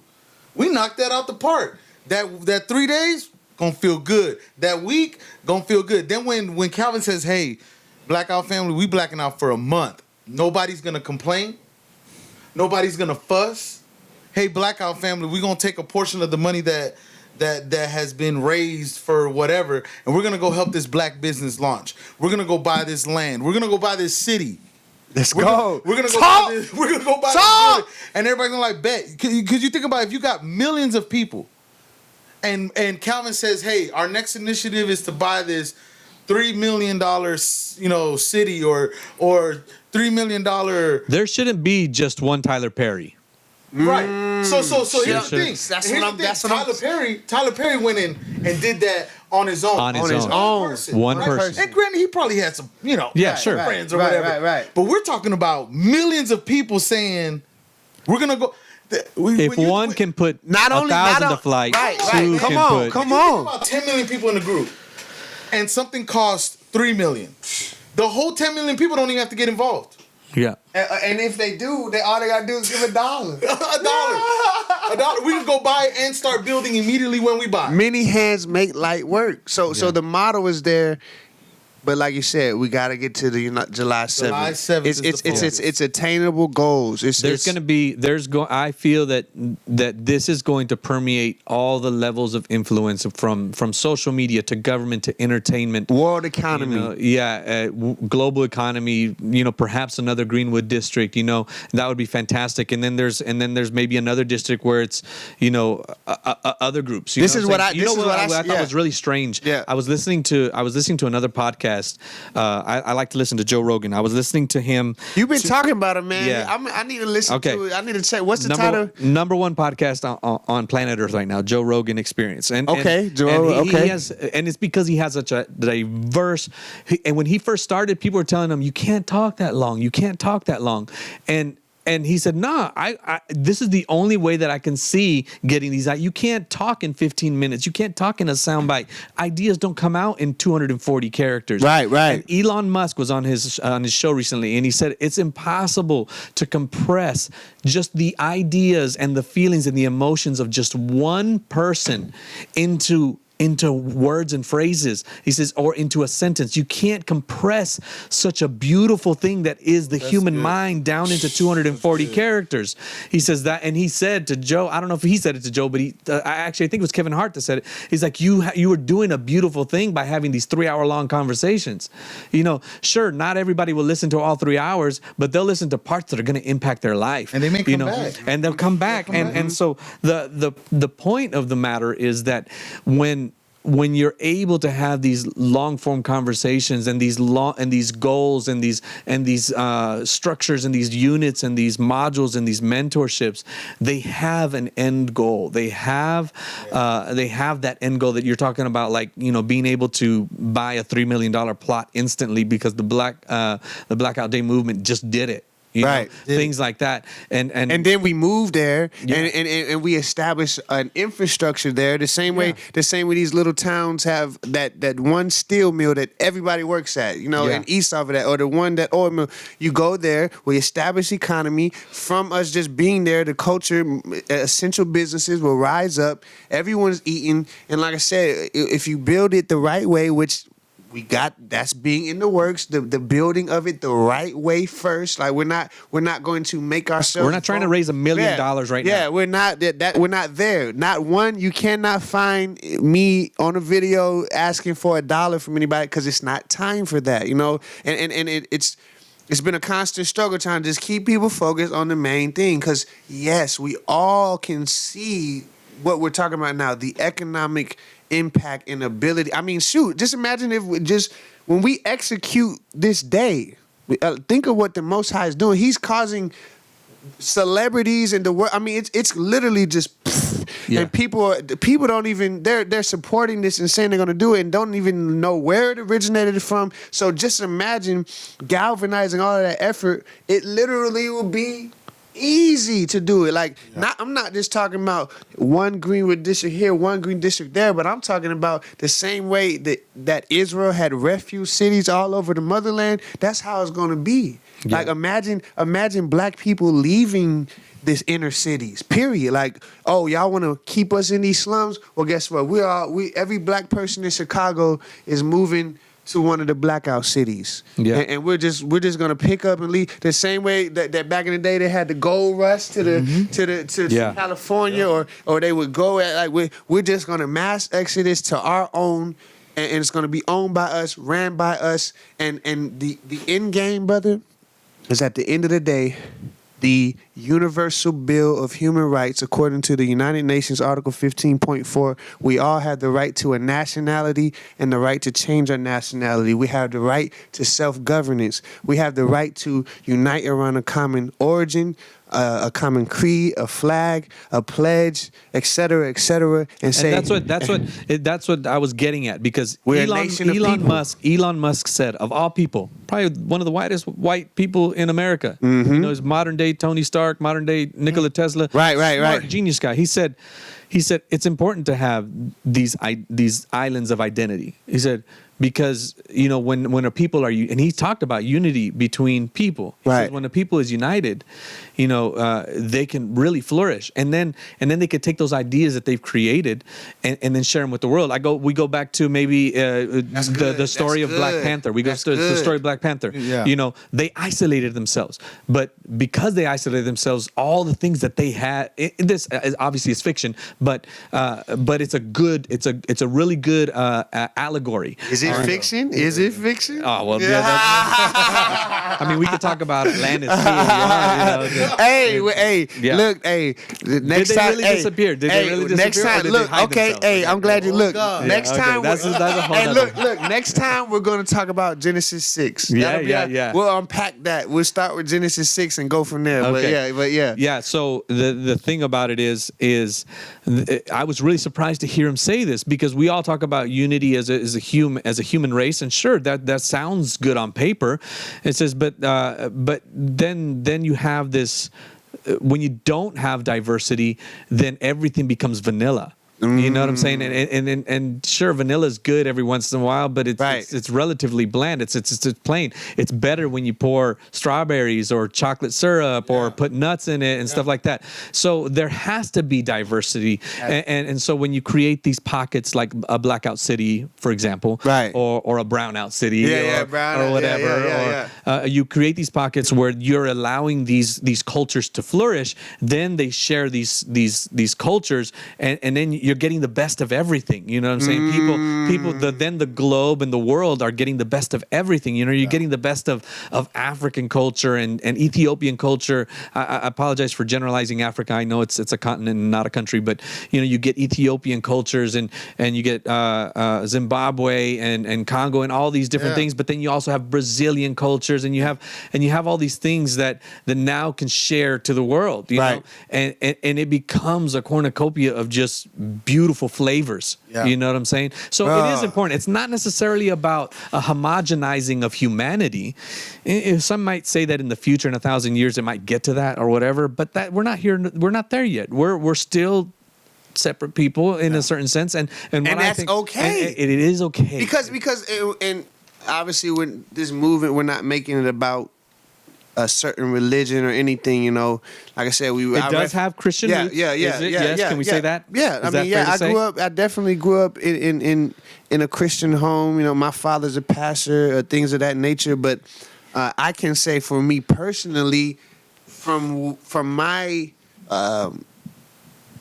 what I was taught about Christianity or whatever, I've evolved from the programming I was given. I would be surprised if people weren't. There's a stigma, and it's called cancel culture, that if you don't believe like I do, then I'm going to cancel you. And you have to allow for evolution of thought. You have to allow for evolution of thought. I am not the same person I was 5 years ago. No. All right. No. Now, granted, I'm not saying that I did. I'm not confessing to anything. But if I did say something in the past, you know, let's look at the context of where I was at.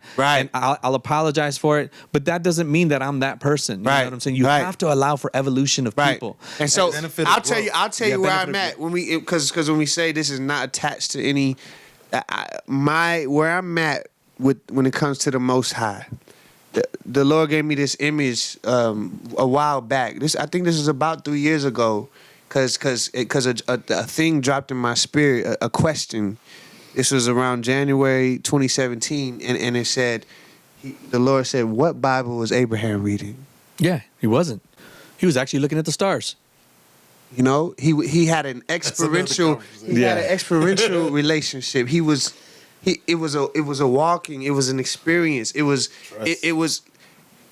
We all literally, like this is real. I don't want to get too deep, but every single one of us, the breath of Elohim is what's sustaining us.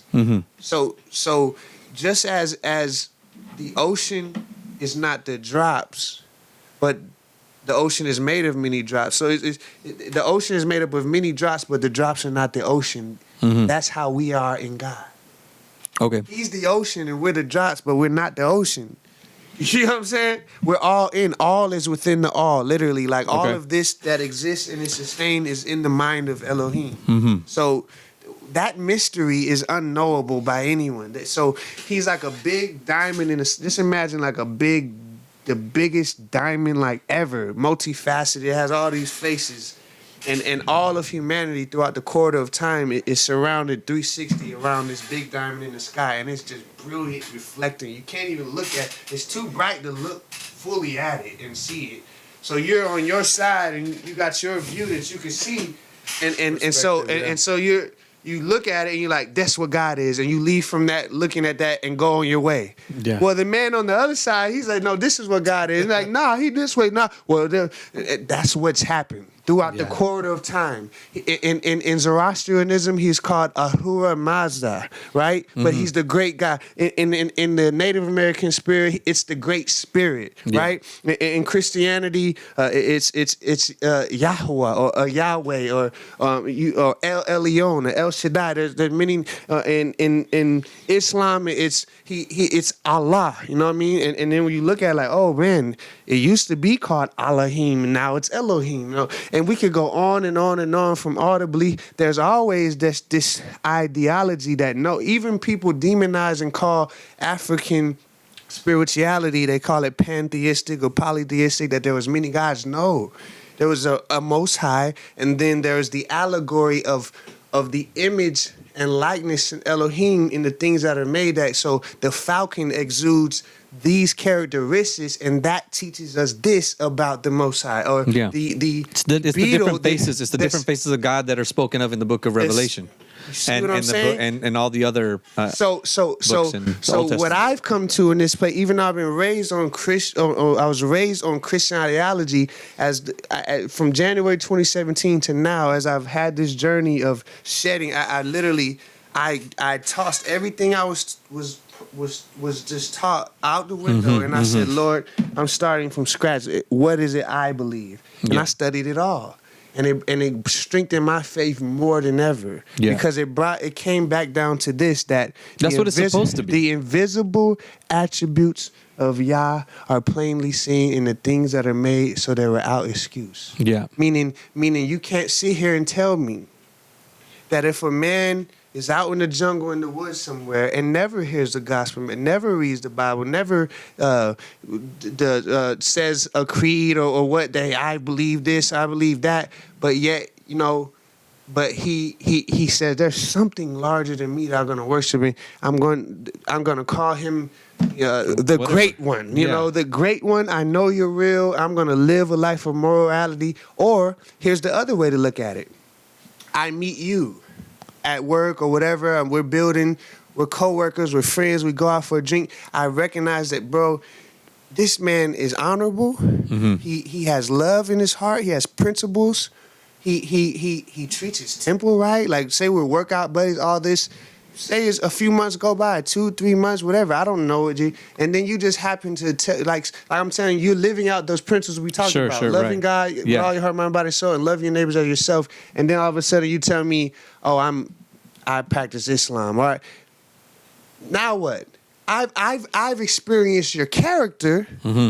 You are someone who lives in love, but now I'm supposed to say in my mind, man, I need to preach the gospel to him, man, because he believe Islam. No, brother, something is really sickening in that mind, that type of ideology. Something is really wrong with that, because at the end of the day, if somebody's belief system or religion or whatever is producing godly character, and that is what they're exuding, and that's what they're living on a day-to-day basis, then who am I to say that person's belief system is incorrect? Yeah. You know what? One of the reasons that it's so important, it's perfect that you said that, because one of the... I know that got me in trouble just now with the Christian community. They're like, oh, bro, what is he? I'm just saying that the Most High is too big for anyone to think that they can really put a systematic theology to say they got a handle on exactly what his nature is, exactly what his... No, we're all right because we're all wrong. Well, here's the important part about that is that...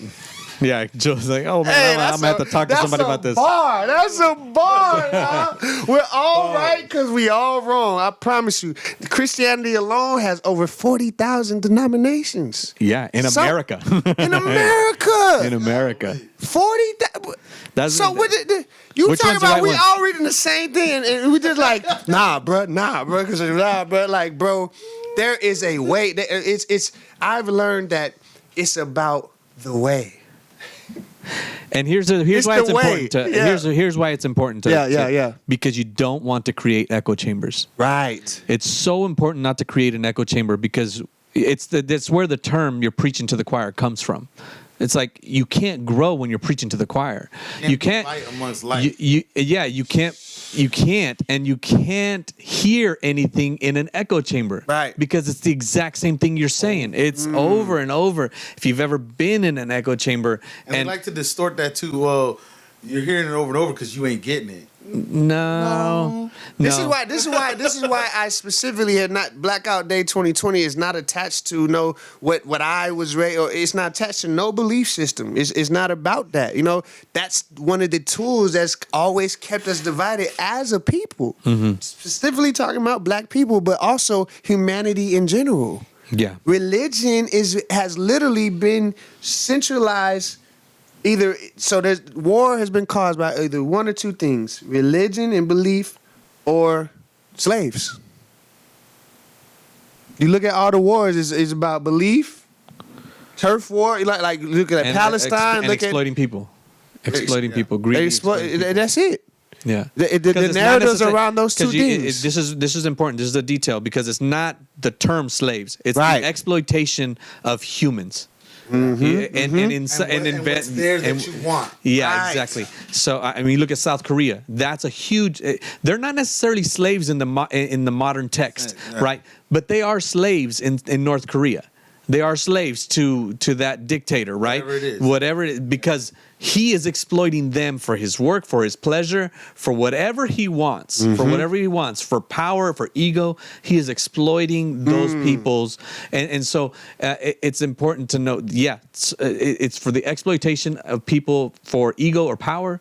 And what did you say the other or religion? Oh, religion. Religion. Belief system. I believe this way. I mean, come on. Don't get me started, bro. And this is why it's important. This is why it's important. Yeah. And I'm gonna keep it going. No, we still talking. Yeah, we good. We on topic. We on topic. No, because it leads to these are all my next point. Okay, It leads to my next show point, Calvin. Yeah. Our show notes. Our show notes. Yeah, I learned that. And so I'm getting ready for Breakfast Club. Breakfast Club, we coming. You know what I'm saying? It's important because it's important to quell those extremist views. You know what I'm saying? That can cause damage. Those because look at what's happening right now, right? Right. Yes, it is. You said it earlier, Joel, that it's the language of the unheard and stuff like that, and not necessarily that we agree with it, but it is what it is, and it's an extreme faction of what we don't want, but but we still are that angry, And so when you take an ideology too far, that's what it leads to. It leads to violence and stuff that you don't necessarily want, but. That's why these echo chambers and having this type of diversity that you're talking about is important because it keeps us all in check. That it's not about one single ideology. It's not. It's about moving forward as a people, as black people, and getting to that next goal. That's it. Because even on another smaller, that's good right there. On another smaller scale, right? That's good. We'll go buy something from Walmart. Or, get dealt with in a way that we don't like at Walmart. We'll throw a scene. We'll say, I'm going to tell your manager. But next week, we're right back at Walmart. Yeah. Right? Next day. Right. I should have stock in Walmart.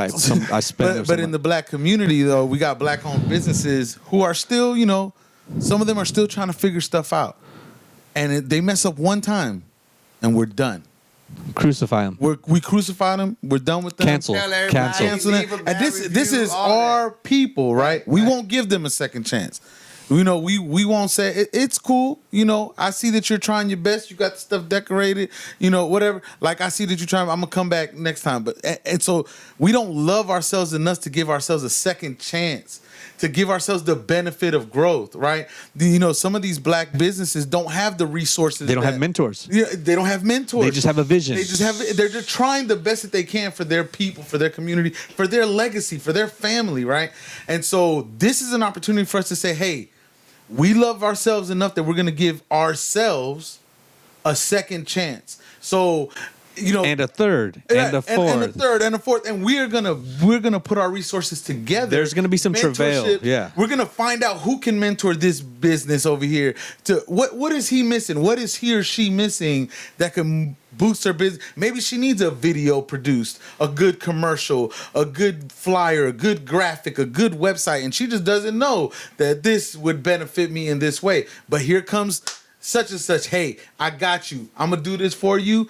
I pay you. I pay it forward. You pay it for. You pay me. I pay you. Whatever the case, I'm gonna shop at your store exclusively. Yeah. And it's just one thing after the other, and we're rebuilding what we have, and then also building new stuff for the next generation. The next generation shouldn't have to face the same crap that we're facing right now. We should be handing over legacies, an empire, a legacy of we paved the way for this moment, but we can't leave. Mm-hmm. We can't leave the ones that have been trying to do it behind, right? And so we have to say, okay, because I see it all the time. I'm not shopping at no black-owned store. They, this and that, and I'm like, everybody started somewhere. You know what I mean? And so we gotta love ourselves enough to Y'all should read Made in America and read Sam Walton's story, but they was real bootleg back in the beginning. Like they was buying, they had parts and parcel, all kinds of living stuff. But he touched on something. It's nation building. You know what I mean? And we have to be prepared though too, right. to not the musical Hamilton is amazing. I wanted to say something real quick as a side note. There isn't anything that black people. I love classical. There isn't anything that black people haven't touched that hasn't been amazing. They've changed music. They've changed movies.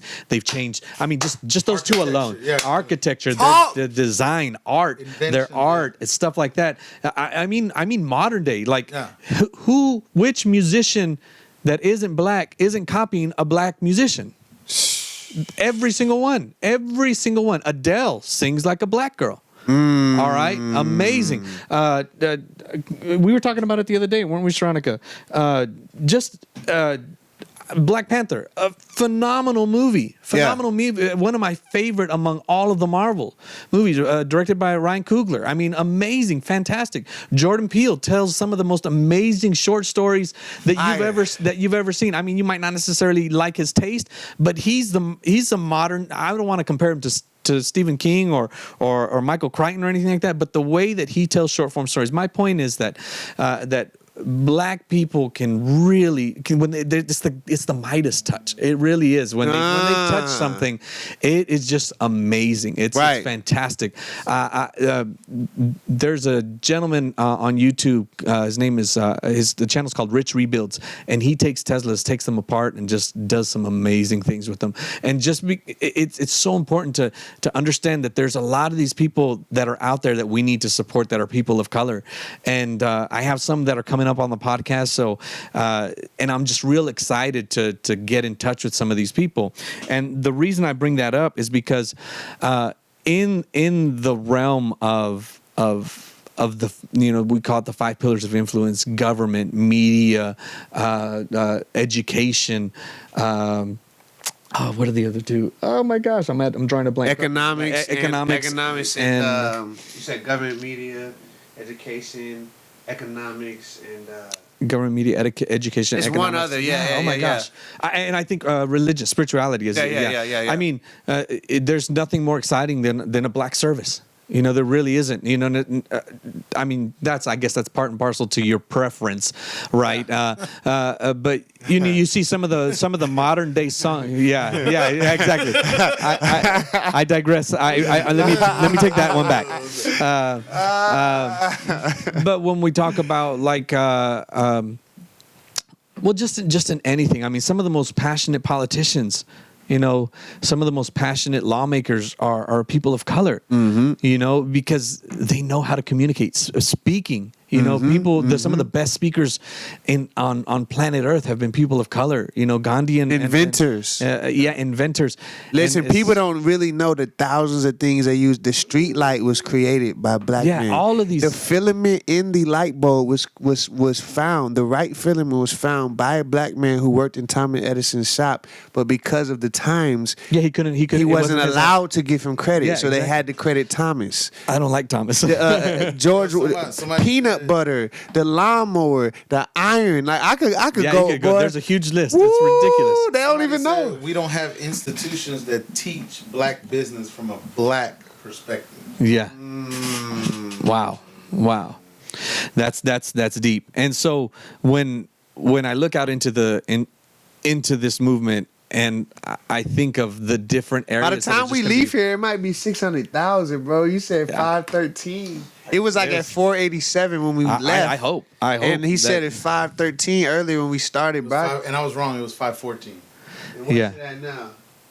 And I don't know, but when I was telling my daughter earlier today, she's like, who you coming on your podcast? And I was telling her about this movement, and she's like, how many followers does it have? And I said, and I told her this was like just 3 or 4 hours ago. It's 416,000, and now we've gone over 100,000 in those couple of hours. Yeah, it's at 521 right now, bro. In just 5 hours ago, it was at. I mean, this is taking off. This is phenomenal. I'm so excited about this. And again, I just want to bring it back full circle, and talk about. Just I appreciate the leadership role that you listen to. All right, and I bless you. From my belief system, I bless you in the name of Jesus. Yeah. I bless you. I know that you're going to do amazing things. I know that you're going to go amazing places. Thank you for allowing me to be on this journey with you guys. Thank Joel, you, brother. I appreciate that you've always been a great, amazing help. I know that you're a leader in your own right. Right, but you've always been an amazing support. And ever since I've known you, you've been a humble and meek person and always willing to stand behind and push somebody forward. You're leading by example, and I appreciate that. It's something that I could learn a lot from. And I'm telling you what, this studio, all of this gear that you see in here is at your disposal, all right? And I received that, brother. Hey, yeah. If I know I need a good, you know what I'm saying? We always, say, we can say what city you're in, right? I don't want to. Well, we live in the San Antonio area. Yeah, San Antonio area. Yeah. Area. Yeah. And it's important that people know that this, again, I want to reiterate for those that might have skipped over that portion and have gotten to this, that when this video gets monetized, I want to encourage everybody to go and like and subscribe to Lion Tree Media. I hope that doesn't come off as a shameless plug, but the reason that I'm asking you to do that, the reason that I'm asking you, Lion Tree Media, the reason that I'm asking you to do that is because all the monies, all the advertising revenue that comes from this video, all the millions of views that it's going to get, all of it is going to be donated to this movement. It's going to be amazing, and we're going to do more of them. And so, and I'm gonna make sure you know what I'm saying. Like I said, you can. I told you I got the nonprofit God Body International, so you'll be able to donate that officially and claim that on your taxes. You ain't gonna be giving the money to me, and I'm like, I'm gonna pay this light bill. It's not about. I've always been a person I've never made enough money to itemize. I guess one day maybe I will make enough money I started. You will, bro. I started to talk about Hamilton, right? No, you will, bro. I'm telling you now. Thank bro. you. I received that too, and we were talking briefly about legacies before I got onto all of the talking about how black people have really just anything that they touch, any medium that they touch, it just flourishes. Whether it's government, spirituality, whether it's education, and those different pillars of influence. And Lin-Manuel Miranda said that in one of his final in the final farewell of that song, he said that what is a legacy? A legacy is planting seeds in a garden that you never get to see. It's important to realize that I'm bringing it back full circle to the people in solidarity, that we might not necessarily see the complete fruition of this movement. All right, we might. I'm believing that we will, but we might not necessarily see the complete fruition of this movement.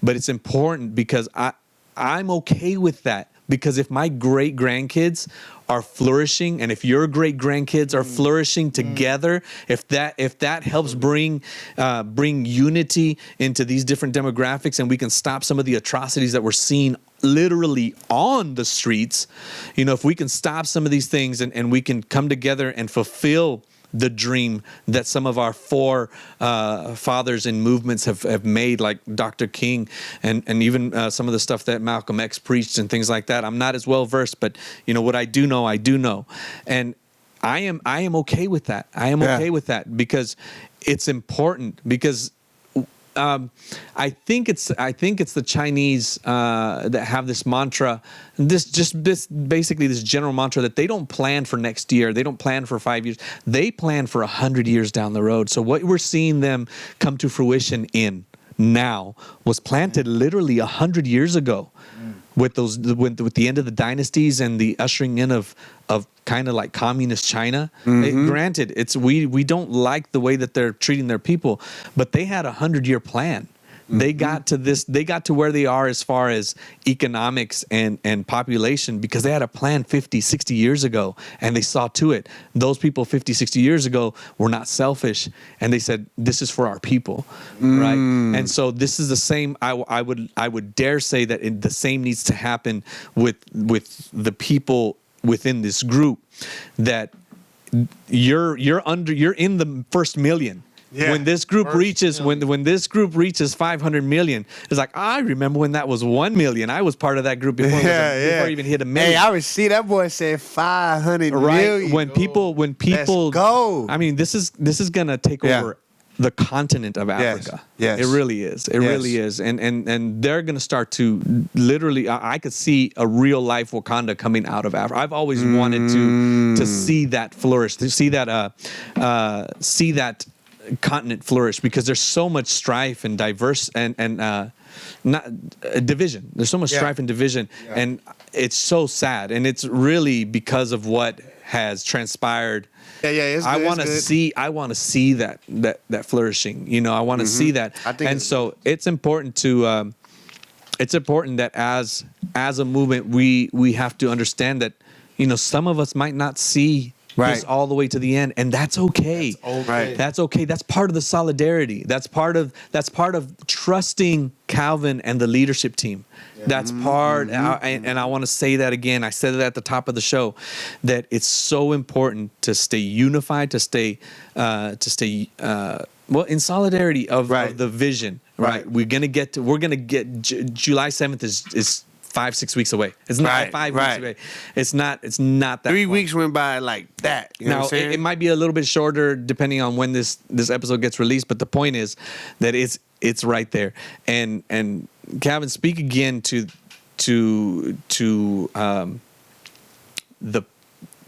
just encourage some people. Let's just put it that way. Encourage the people on this movement a little bit. At the end of the day, I'm going to keep saying it. The Most High is doing this, right? And so I just want to tell people, like, don't worry about people. I mean, it's been a lot of negative things. People have created other groups. People found out today somebody went and got blackoutday2020.com, and there's a website coming soon. Don't know who that is. Globally, people are thinking someone else created it. And none of those things. The Most High is so strategic. Okay, and I've been talking about. We was talking about this on the way. I literally said this. I've had like 15 phone conversations today, and every conversation I've been telling people this. I actually had someone call me, and it was a young lady. I just spoke with her for like 3 minutes. I don't even know fully who it was. They called my business number, and she was like, the group, they're arguing and this, and I don't want to see the momentum. I said, listen. Isaiah 45:7, he says, I create the darkness and the light. I make peace and create evil. I, Yahweh, do all these things. Like, the Most High is so strategic, he playing chess with himself. He's playing chess with himself. And so therefore, what I have in my spirit so deeply is there's nobody. There's nothing. There's no one. There's not anything can be said or done or anything to deter this energy and this movement. What's happening? Anybody that doesn't agree, if you're in the group and you don't want, just leave the group. I mean, if anybody that like it, nothing's gonna stop it. Not even me. Not nobody. Because this right here is the awakening of the national consciousness of Black people, and it's tied to prophetic things that you don't even have to understand. All you need to know is He's doing it, and you just need to unite with your fellow man, because everything that's done supernaturally is done through natural means. And for me, what's powering me right now, that Genesis 15, 13, and 14, but also understanding now in a different context the scripture that, wow, I'm these covenant people, and therefore I have a covenant. Deuteronomy 8:18 says, I have given you power to get wealth. I've heard that scripture referenced like how many times, bro? We've been, and they just say that. Turn to Deuteronomy 18. See, look here now. I'm giving you power to get wealth. The Lord's giving you power to, and they go. But I read it, and I read the whole scripture. It says, I have given you power to get wealth. Why? So that I may establish my covenant with you, as it was with your fathers to this day. Oh my God, that's a different. Wow. Woo! Now, so if I'm reading this and saying, whoa, I see this prophecy and it's clear through all of the multiplicity of evidence who we are. Now here's this covenant that wealth is my covenant, right? And the reason being is that when people look upon me and see the wealth and prosperity of my life, it will signify the covenant. Because even now, the people who say they are Jews in Israel right now, the only reason that they are in the position of privilege and power and political influence that they are globally is because people think they are the people of the book. Isn't that crazy? It's only tied to their identity that they have assumed. But even though when you search it out, there's, read Arthur, if y'all never read heard of the 13th Tribe, Arthur Koester, or there's another book, Facts Are Facts, or you could look up Israeli's $5 trillion secret.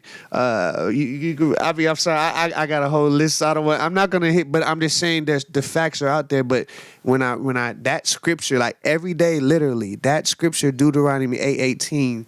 That's what is like in my spirit, because it something clicked in me, and I said, listen, I'm giving my whole life essence to this job. I'm working 10, 12 hours a day selling cars, and I'm one of the top salesmen. Out of like 22 salesmen, I was like the top 3 every month. There's actually no job I've ever went did I not flourish. Sure, because it's because of it's tied to who I am, my DNA. So.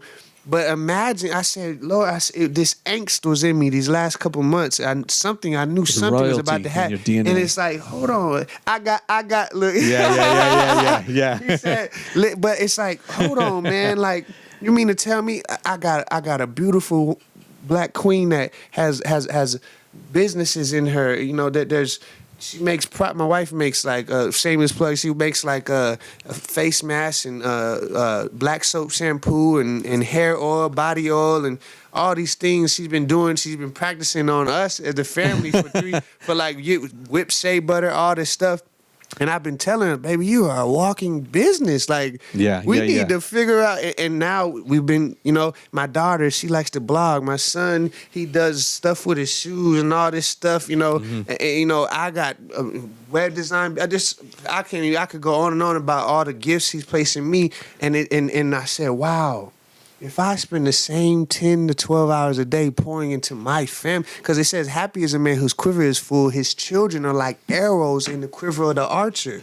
How, this is just a word to fathers real quick. If you are a father and you have children and you're not spending time sharpening your arrows, making sure the sticks are straight, the feathers are right, and it's aimed at the right target, your life doesn't really mean much. Doesn't matter what you do. You could be a pastor leading the mega church. You could be a CEO making millions. You could do all of that. But if your arrows in your quiver aren't being sharpened and aimed at a target, you'll never hit one. You have failed. You have failed because the scripture says a good man leaves an inheritance for his children's children. So if you at the end of your life, you old and gray, and you about to go on to glory, and you have no inheritance to leave for your children's children, your whole essence, your whole life, you missed the point. And I'd argue, you might be coming back. Yeah. You might be coming back to live again. Try again. You did try again. Yeah. Try again. You did what I realize is, and this is the last thing I'll say, a lot of people are doing a lot of work for God, but never doing kingdom work. This right here is kingdom work because the anointing that was on. We mentioned Jesus earlier, so we're Yeah. The anointing that was on him. When he went in the synagogue and he stood up and he read, he said, "The Spirit of the Lord has appointed me to set the captives free." Yeah. To make the blind see, heal the sick, to heal the fatherless, You know, the widow, the broken. When you're not, we have clinical evidence that depression, anxiety, stress, all of these things make people sick. When people rise up in who they are and they're confident and they're proud in a good way and they have righteousness living through them, they actually live more healthy. Yes. They live more healthy. Yes. You know, and it's so important. It's so clear. I mean, so it's not necessarily, some uber magical spiritual thing. Right. Sometimes it's just practical. It's just very practical. And so this movement is going to instill I know it's going to instill a lot of good pride in people, and it's gonna empower people's give them strength to get out of that depression. It's already done that for me. All right. It's already done that for me. It's already eased my anxiety about the purpose of why I started this podcast. And it's already given me an emboldening to just move forward in this direction of some of the things that you see right here on my list. And just like, okay, this is going to take off. This is going to happen. This is going to work. Bro. And when you do that, when you as a people or as a person start to feel that, oh, okay, you know what? I might not be living it right now, but I know it's coming. It's not a false thing. It's not a false thing, because you get to July 7th and you say, oh my gosh, we made it to July 7th. That's going to, yes. Okay. What's the next one? Yeah. Okay. All right. It's September 16th, oh, what's the next one? It's November 25th or something like that. Oh, it's January 1st. And then you start to see this momentum. You're going to start to see these little victories, and it's going to bring you up. It's going to take you out of your depression. It's going to take you out of that anxiety of going outside and fearing the world for some of the atrocities that we're seeing right now. Let's go. It's going to be, it's so empowering. It's so empowering beyond just some of the financial, the hardships that we're in. It's going to bring people literally out of diabetes and cancer, because they're going to start exuding just righteousness and exuding such happiness and such hope. And those things have been clinically shown when you're less stressed and you're not depressed and you're not anxious. Those things, it's been proven scientifically that when you're not operating in those, that you live a healthier life. Right. You live longer. Disease is literally dis-ease. Yeah. You're not at ease. You literally stress. They talk about, like you said, obesity, and they talk about cancer, and they talk about all this other stuff. And still to this day, at the top of the list, number one killer, stress. Yeah. Yeah. Stress. Because stress hits the heart. Your blood vessels are constricted. Your mind is clouded. You're walking around tense. Stress is the number one killer, and it's hard to not walk around stressed when you're in fear of your life. Yeah.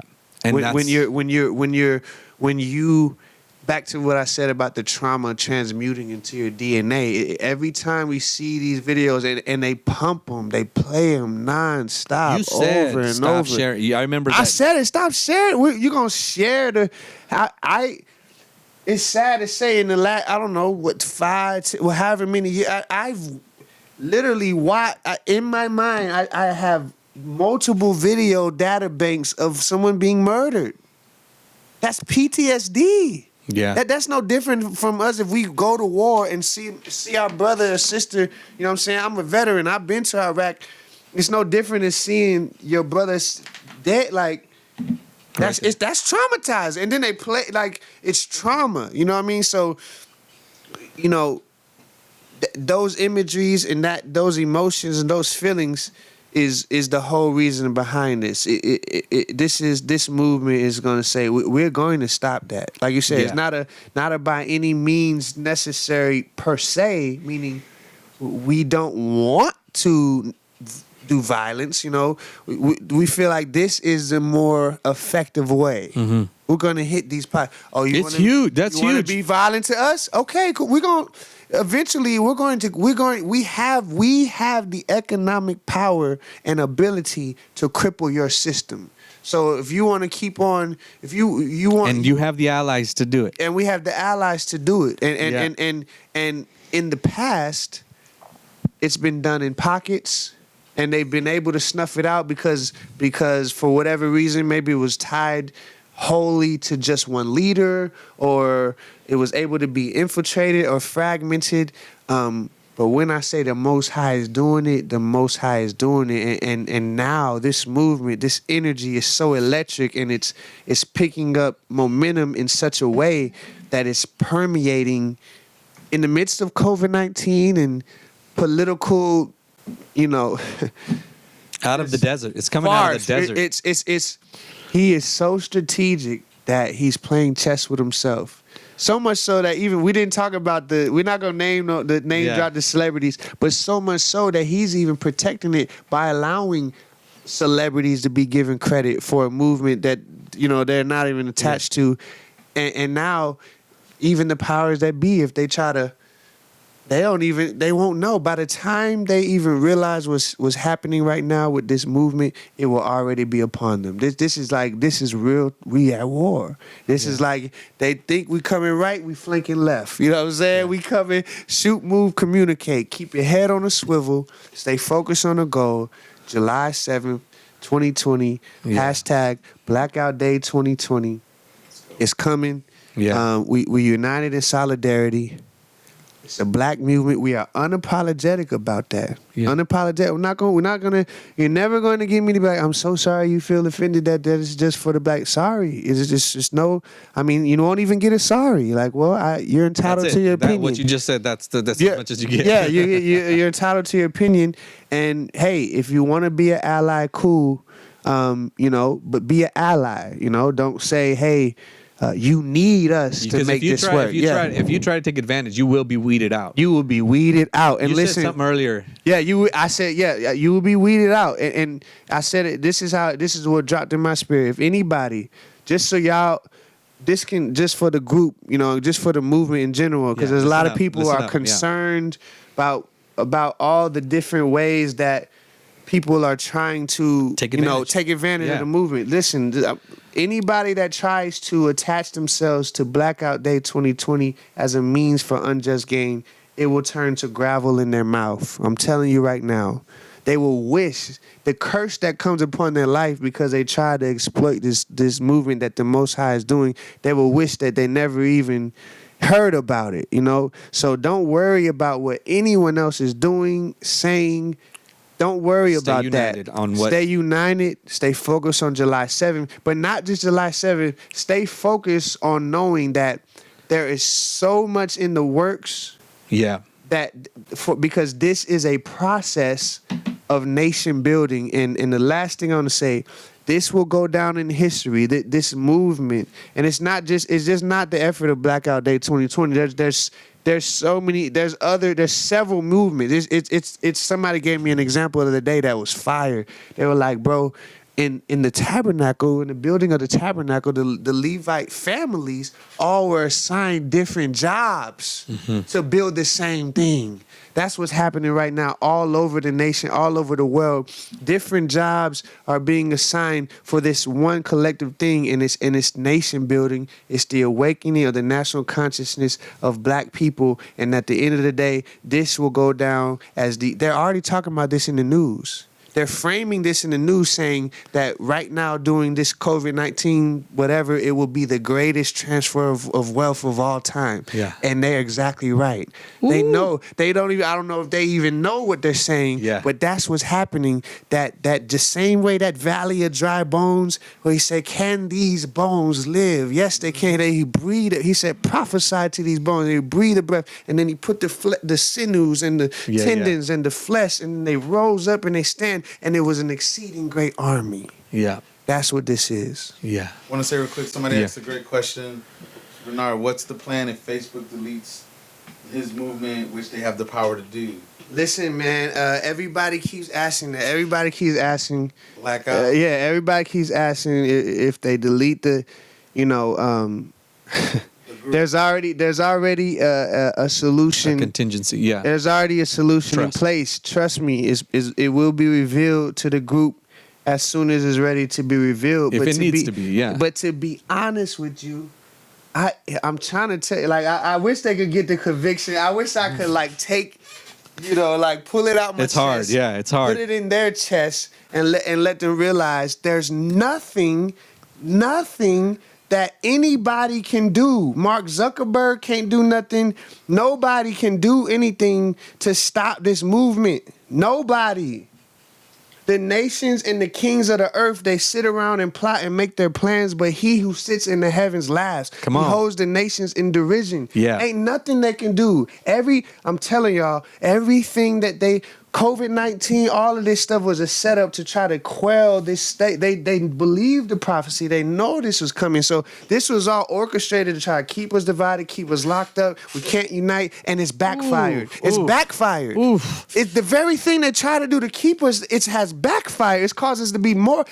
If it wasn't for COVID-19, do you think it would be almost over 500,000 people in one group all talking about the same thing? This wouldn't even have happened. Listen, nothing they do in this season, the time of this is what the scriptures say, the time of the Gentiles has come to a fulfillment. So now we're in a season that it's now. Go. Nothing that anybody tries to do can stop it. Nothing at all. And anything they try to do to circumvent, he said, I create the evil. He said, I create the darkness, the light. I make peace and the evil. He's playing chess with himself. So although it may look like, man, they could do this, do that, it can't stop the movement. It's too big. I need everybody to get that in your spirit. Blackout Nothing Day. can stop it. Blackoutday.org. If you have not done it, which a large majority of the group has not done it, right? That's what needs to be the focus right now. Blackoutday.org. You'll be in the database. Please do, because June 1st, boy, the Lord, June 1st, when that email. You already have .org? Oh, yeah. Blackoutday.org. Oh, that's all you need. Yeah. Blackoutday.org. Go to blackoutday.org. No, not .net, not .tv, not .org. Blackoutday.org. Tell everybody in the group, it's self-accountability. And holding each other accountable. It takes the whole family to do it. Hey, have you signed in? Have you gone to Blackout? Is that a unit? Is that a unit yet? No. It's in the video. It's in the video. Okay, the very first video. The video at the top, which everybody needs to be watching. A lot of people are watching it. Yeah. Though. I'm grateful that they're watching that and know how to go to the units. We did get since we did that video, a lot more people started going to the units, completing the modules. But yeah, blackoutday.org. Please go to the website, click on the Take Action button. We literally. I'm doing that right now. We are getting thousands of emails, and when this email go out and y'all get your marching orders on how we're going to execute our boots on the ground organization, how city to city. Listen, right now we got literally a team. Oh my God, but wait till we have literally, the Lord's connecting me so strategically. People, we're connected now with a team of organization in all 50 states. So when I tell you we're going to go city to city in every state and go and solicit the black businesses and let them know, and we're building literally a database of businesses of every industry nationwide. And all the while, this is going to be a wealth transfer because think about it. on one day, just not spending $1 in the economy besides black business for one day means that the black community will receive an influx of wealth that day. It'll be almost like when they would do the offerings in the Old Testament, like, you know what I'm saying? Yeah. To the point where there was when David the Lord didn't let David build the temple, but he at least let him facilitate the offerings. When he called for the offering, they literally had to tell the people to stop coming to give. Wow. Any work that the Most High does is in abundance. Yeah. Just stay ready. Stay diligent, stay ready. I definitely agree. Plan for the best. Bro, this was fire, bro. I would tell you like this, man. Thank you. Thank you for being awesome. Great interviewer. Like, asking the questions, segueing flawlessly. I mean, having great input yourself. You know what I mean? Sure, man. This, man, y'all better, I'm telling you, this podcast this is what it's going to be. I'm definitely coming back. I feel like Vlad TV, bro. I feel like this is gonna be. Count me in as a regular guest. You know what I'm saying? Yeah, you might definitely. as well just pencil me in every other month. Outside of here, I'll talk to you about some of the plans that I've envisioned, and yeah, I'm just really excited because this is one of the. I had a lot of fun with all my 10, 12 previous podcasts. And stuff like that. But this feels different. Right. And that's okay. Right. Feels different. It's not taken away from any of my other guests. It just feels different. And I'm so ecstatic to be a part of it, man. Mm-hmm. Obviously, I'm a person of color. Count me and my family in as allies. Again, you know, any and all ad revenue from this video is going to go directly into the Blackout Day movement. This gear, this equipment, you know, I'm offering it to you guys. This is not cheap equipment. All right. I'm not trying to blow myself up. I'm just saying I spent several thousands of dollars building this up, and I didn't know why. I did the podcast and I was like, okay, let's get there. And then this hits and I'm like, this is so amazing. This is just fantastic. This is something that I can put all this amazing gear to use and just be a blessing. And man, I don't know what to. I just feel like I'm rambling. Trust man. me, bro. Hey, no, you're not rambling, bro. You're not rambling. Like I that thing. What you about to say? No, it's this energy with this thing. Like, you know what? Countless people are calling me. I mean, I had a man call me earlier in tears, like, brother, you are the answer to prayer. You're the answer to my prayers. This thing, and he's going in and this. It's like this energy with this. It's hitting people where they're at. It's hitting them in their own individual life and whatever travailings and prayer, whatever feeling is hitting them personally and making them take ownership of it. Like I'm a dude. Like, no, this is it. It's hitting each person like a flame is right over your whoosh, whoosh, you know what I'm saying? Like, it's like that day of Pentecost electricity type of thing where it's galvanizing all the effort because something gotta change. So I ain't got nothing else, man. If y'all not following me on Instagram, it's at the Calvin Martyr. Please, you can follow the Blackout Day page on Instagram, Blackout Day 2020.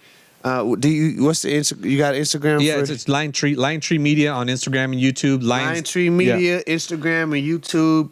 Lions Den Podcast, if you want to listen to the audio only version, Lions Den Podcast on all podcast platforms. Too easy. I'm gonna make sure as soon as we get off, I'm gonna follow Lion Tree Media.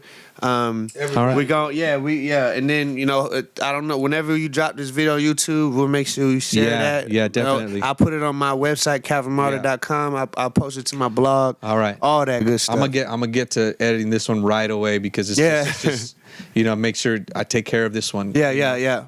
I say that not like I haven't taken care of the rest. I'm just saying this is just something special. Oh man, this is something special, man. This has been heavy. I can't wait to watch it back. Yeah. Well, listen up, everybody. Thank you so much for being. If you've gotten to this point, just thank you so much for joining us. Thank you to Calvin Martyr and thank you to Joel Salavarria, longtime friends of mine. I am so glad that they accepted the invitation. the timing couldn't have been any better. Guys, feel free to like, subscribe. Again, all the funds that are made by this video are going directly to the Blackout Day movement. And man, I'm telling you what, this is just hang on. It's gonna be fantastic, guys. Thank you so much. Yes, sir. And we'll see you in a couple weeks, and we'll see if we can do this you know again. What I'm saying? All Yeah, right? I have fun. I appreciate you. All right, man. All right, stay bro. safe, everybody. Love you. All right, just keep it going. Keep it going.